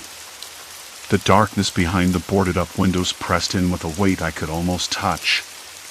The man's silhouette had melted into the trees, but I knew he hadn't gone far. I could feel his eyes somewhere beyond the black window panes, watching, waiting. The forest no longer felt natural. It was a trap, a pressure cooker tightening with every breath I took. I swallowed hard, trying to steady the dry rasp in my throat. My mouth tasted like dust and sweat, the flavor of fear curling on my tongue. I wasn't sure how long I'd been in this half-light, listening to the slow crawl of that mold across the wood. Minutes? Hours? Time had lost meaning, stretched thin like the fragile web of sanity I clung to. Then, a sound broke through the monotony, the scrape of a boot on gravel, low and deliberate. My head jerked toward the door as the mold seemed to recoil for a moment, as if sensing the disturbance. The man was back. His shadow fell long and thin beneath the cracked porch light, the glow flickering weakly like a dying pulse. I pressed my ear to the door, straining for any hint of what he might do. The silence stretched, thick and suffocating, before his voice slipped through the cracks in a slow, measured tone. "You shouldn't have come here." The words were cold, whispering like wind through dead leaves. I swallowed again, suddenly aware that my body was shaking uncontrollably now. I wanted to answer, to argue, but my throat was a desert. Instead, I gripped the flashlight tighter, the plastic digging into my palm. "Why are you doing this?" I managed, voice barely above a whisper. There was a pause. Then, a soft chuckle, dry and cracked, like branches scraping against old glass. "Because this forest remembers. It doesn't forget." His footsteps shifted, slow and cautious. "And neither do I." The mold crept closer again, a black tide swallowing the porch supports, inching up toward the doorframe as if it were alive. Not with roots or branches, but something far worse, something that erased, consumed, and erased again. I glanced down. The floor beneath me was dotted with tiny spores, powdery and black, settling like ash in the weak beam of the flashlight. I rubbed my fingers together, feeling the faint grit. It smelled faintly of damp earth and rot and something else. Something chemical, unnatural. The man's voice came again, closer now. "You think this is about nature? About some sickness? It's about control. About respect. This place has rules. Rules you broke the moment you stepped inside." I forced myself to rise, heart hammering against ribs that felt too tight. "You don't have to do this." My voice cracked. "We can talk. I'm not your enemy." "Enemy?" He laughed, a dry, humorless sound. "You don't even know who or what I am." The porch light flickered and died, plunging me into near darkness. My flashlight's beam wavered as I raised it, casting wild shadows that danced on the cracked walls. The mold was everywhere, a living stain swallowing wood, paint, and stone, erasing the world inch by inch. I backed away slowly, every nerve screaming to run. But where? The forest was a maze, and he was the lock. The air grew colder, thick with the smell of decay and something metallic like old blood or rust. Then, a sudden crack from somewhere inside the station. The sound of breaking glass. My breath hitched. The man was inside. I stumbled backward, heart pounding loud enough to drown out the looping bird calls. My eyes darted around, searching for anything to barricade the door, slow him down. But the mold was already creeping inside, spreading like ink on paper, blotting out the floorboards at my feet.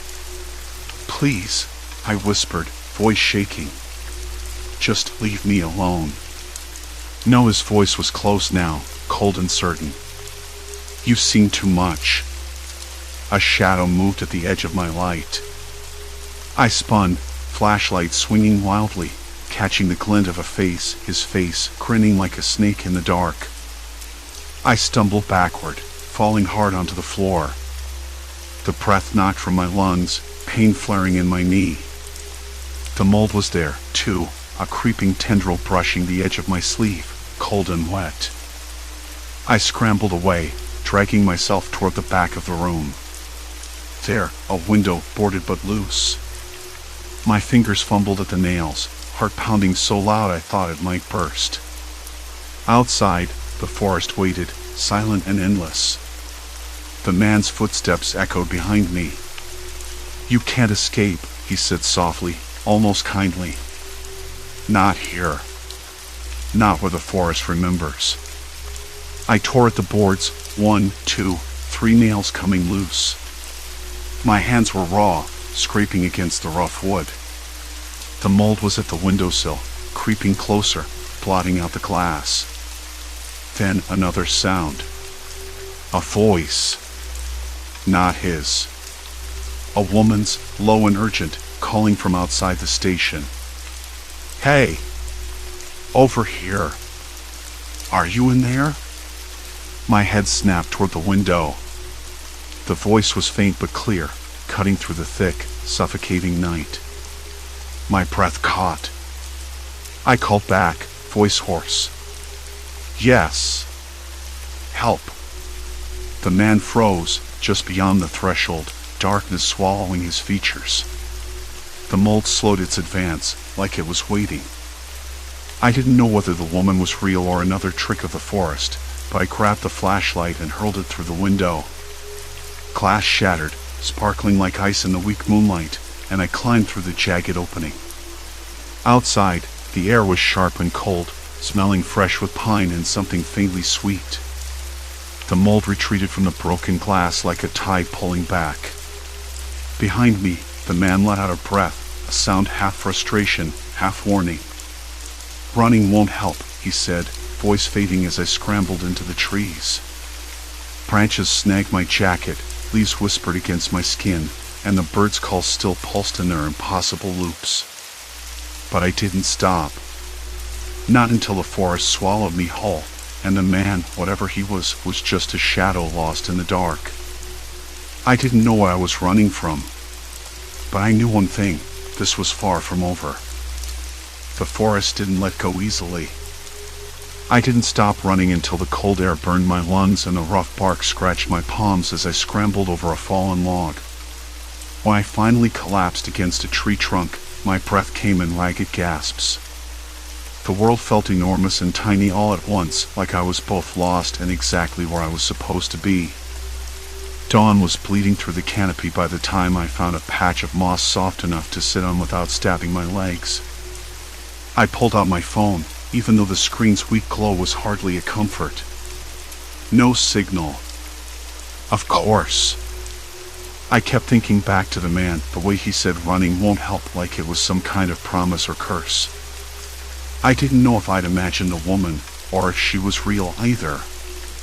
But I knew one thing: something was trying to erase that place. Not with fire or axes or chainsaws, but with that creeping, crawling mold that swallowed everything it touched. It wasn't supernatural, it was worse. It was natural, or maybe unnatural only because it defied logic.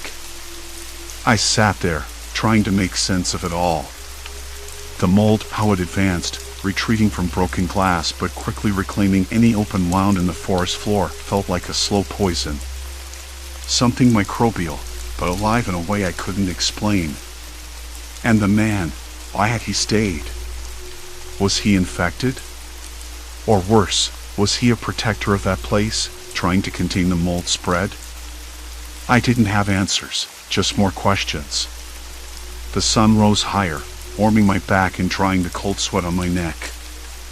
I forced myself to stand, legs shaky but determined. I needed to get out, to find help, or at least find a way back to civilization. But as I looked around, the forest no longer seemed like a place of freedom. It felt like a trap.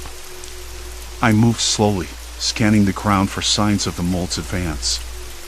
The patches of gray-green fuzz were rarer here, but still there, like a spreading stain on the earth's skin. I touched one tentatively, the texture slimy and cold, almost like algae. That's when I noticed the smell, the faint smell of rot mixed with something metallic, like blood left out in the sun. It made my stomach twist. Hours passed. My feet ached. I thought about what I'd left behind at the tent, my pack with the little food I had, my phone dead but still clutched in my hand like a lifeline. I could hear a distant hum of a highway somewhere beyond the trees, a reminder that the world I knew still existed, just out of reach. By mid-afternoon, I stumbled onto a small trail, barely visible beneath leaves and pine needles. My relief was immediate but cautious. Trails meant people, and people meant safety or danger. I remembered the man's warning, his voice like gravel, and I paused. For a moment, I thought I saw movement just beyond the trees, a flicker of shadow that didn't quite belong to the wind. I stopped, chest tightening. "Hello?" I whispered, voice cracking. No answer. Just the rustle of branches and the occasional bird call. Real ones, this time. Still, I didn't trust it. I kept walking, faster now, until the trail led me to an old logging road. The ground was hard-packed dirt, scarred with tire ruts and lined with broken branches and discarded cans. I picked up a rusty soda can, turning it over in my hands. The label was faded, but I could just make out the date, 6 years ago. This place had been forgotten, or maybe abandoned. I sat down on a low stump, letting the silence settle around me. The forest had changed me. I realized that. I wasn't the same person who had set out with a backpack and a sense of adventure. The weight of what I'd seen, the mold, the man, the loops of birdsong that felt like a warning, was like a slow ache in my bones. Later, I found a small ranger station, long shuttered but with a weathered map pinned inside. It showed the forest boundaries, the old trails, and a few cabins marked as private property. I traced my finger along the map, trying to figure out where I'd been. The house, the mold's epicenter, was deep in the forest's heart, miles from any road or town. The map didn't explain the mold. It didn't explain the man or the woman I glimpsed. But it gave me a name for the place, Black Pines. I never told anyone exactly what happened that night. Some things don't make sense, and the world isn't ready for them. When I tried, people looked at me like I was making it up or losing my mind. I can't blame them. I've spent enough time doubting myself. But Black Pines isn't just a place on a map anymore. It's a scar on my memory, a dark echo I carry with me. Sometimes, when the wind is just right, I hear the birds, their calls repeating, looping in my mind like a broken record. And I wonder if the forest is still waiting, still spreading that slow, relentless mold. I stopped camping after that trip. The wild no longer called to me the way it used to. I'm not sure if I'm safer in the city or if the forest's reach is longer than I can imagine. The mold might be natural, but the fear it left behind feels permanent. Sometimes, late at night, I close my eyes and see the man's face in the dark, hear his warning carried on the wind, running won't help. I used to think I was running from something out there, but maybe I was running from what was inside me, the part that couldn't let go, that kept looking back. I've learned to live with that. To accept the quiet dread beneath the surface, like an itch you can't scratch. The forest took something from me, but it also gave me something, a reminder that some places are better left alone, and some questions don't want answers. The mold keeps growing. The forest keeps waiting. And I keep walking, careful never to look back.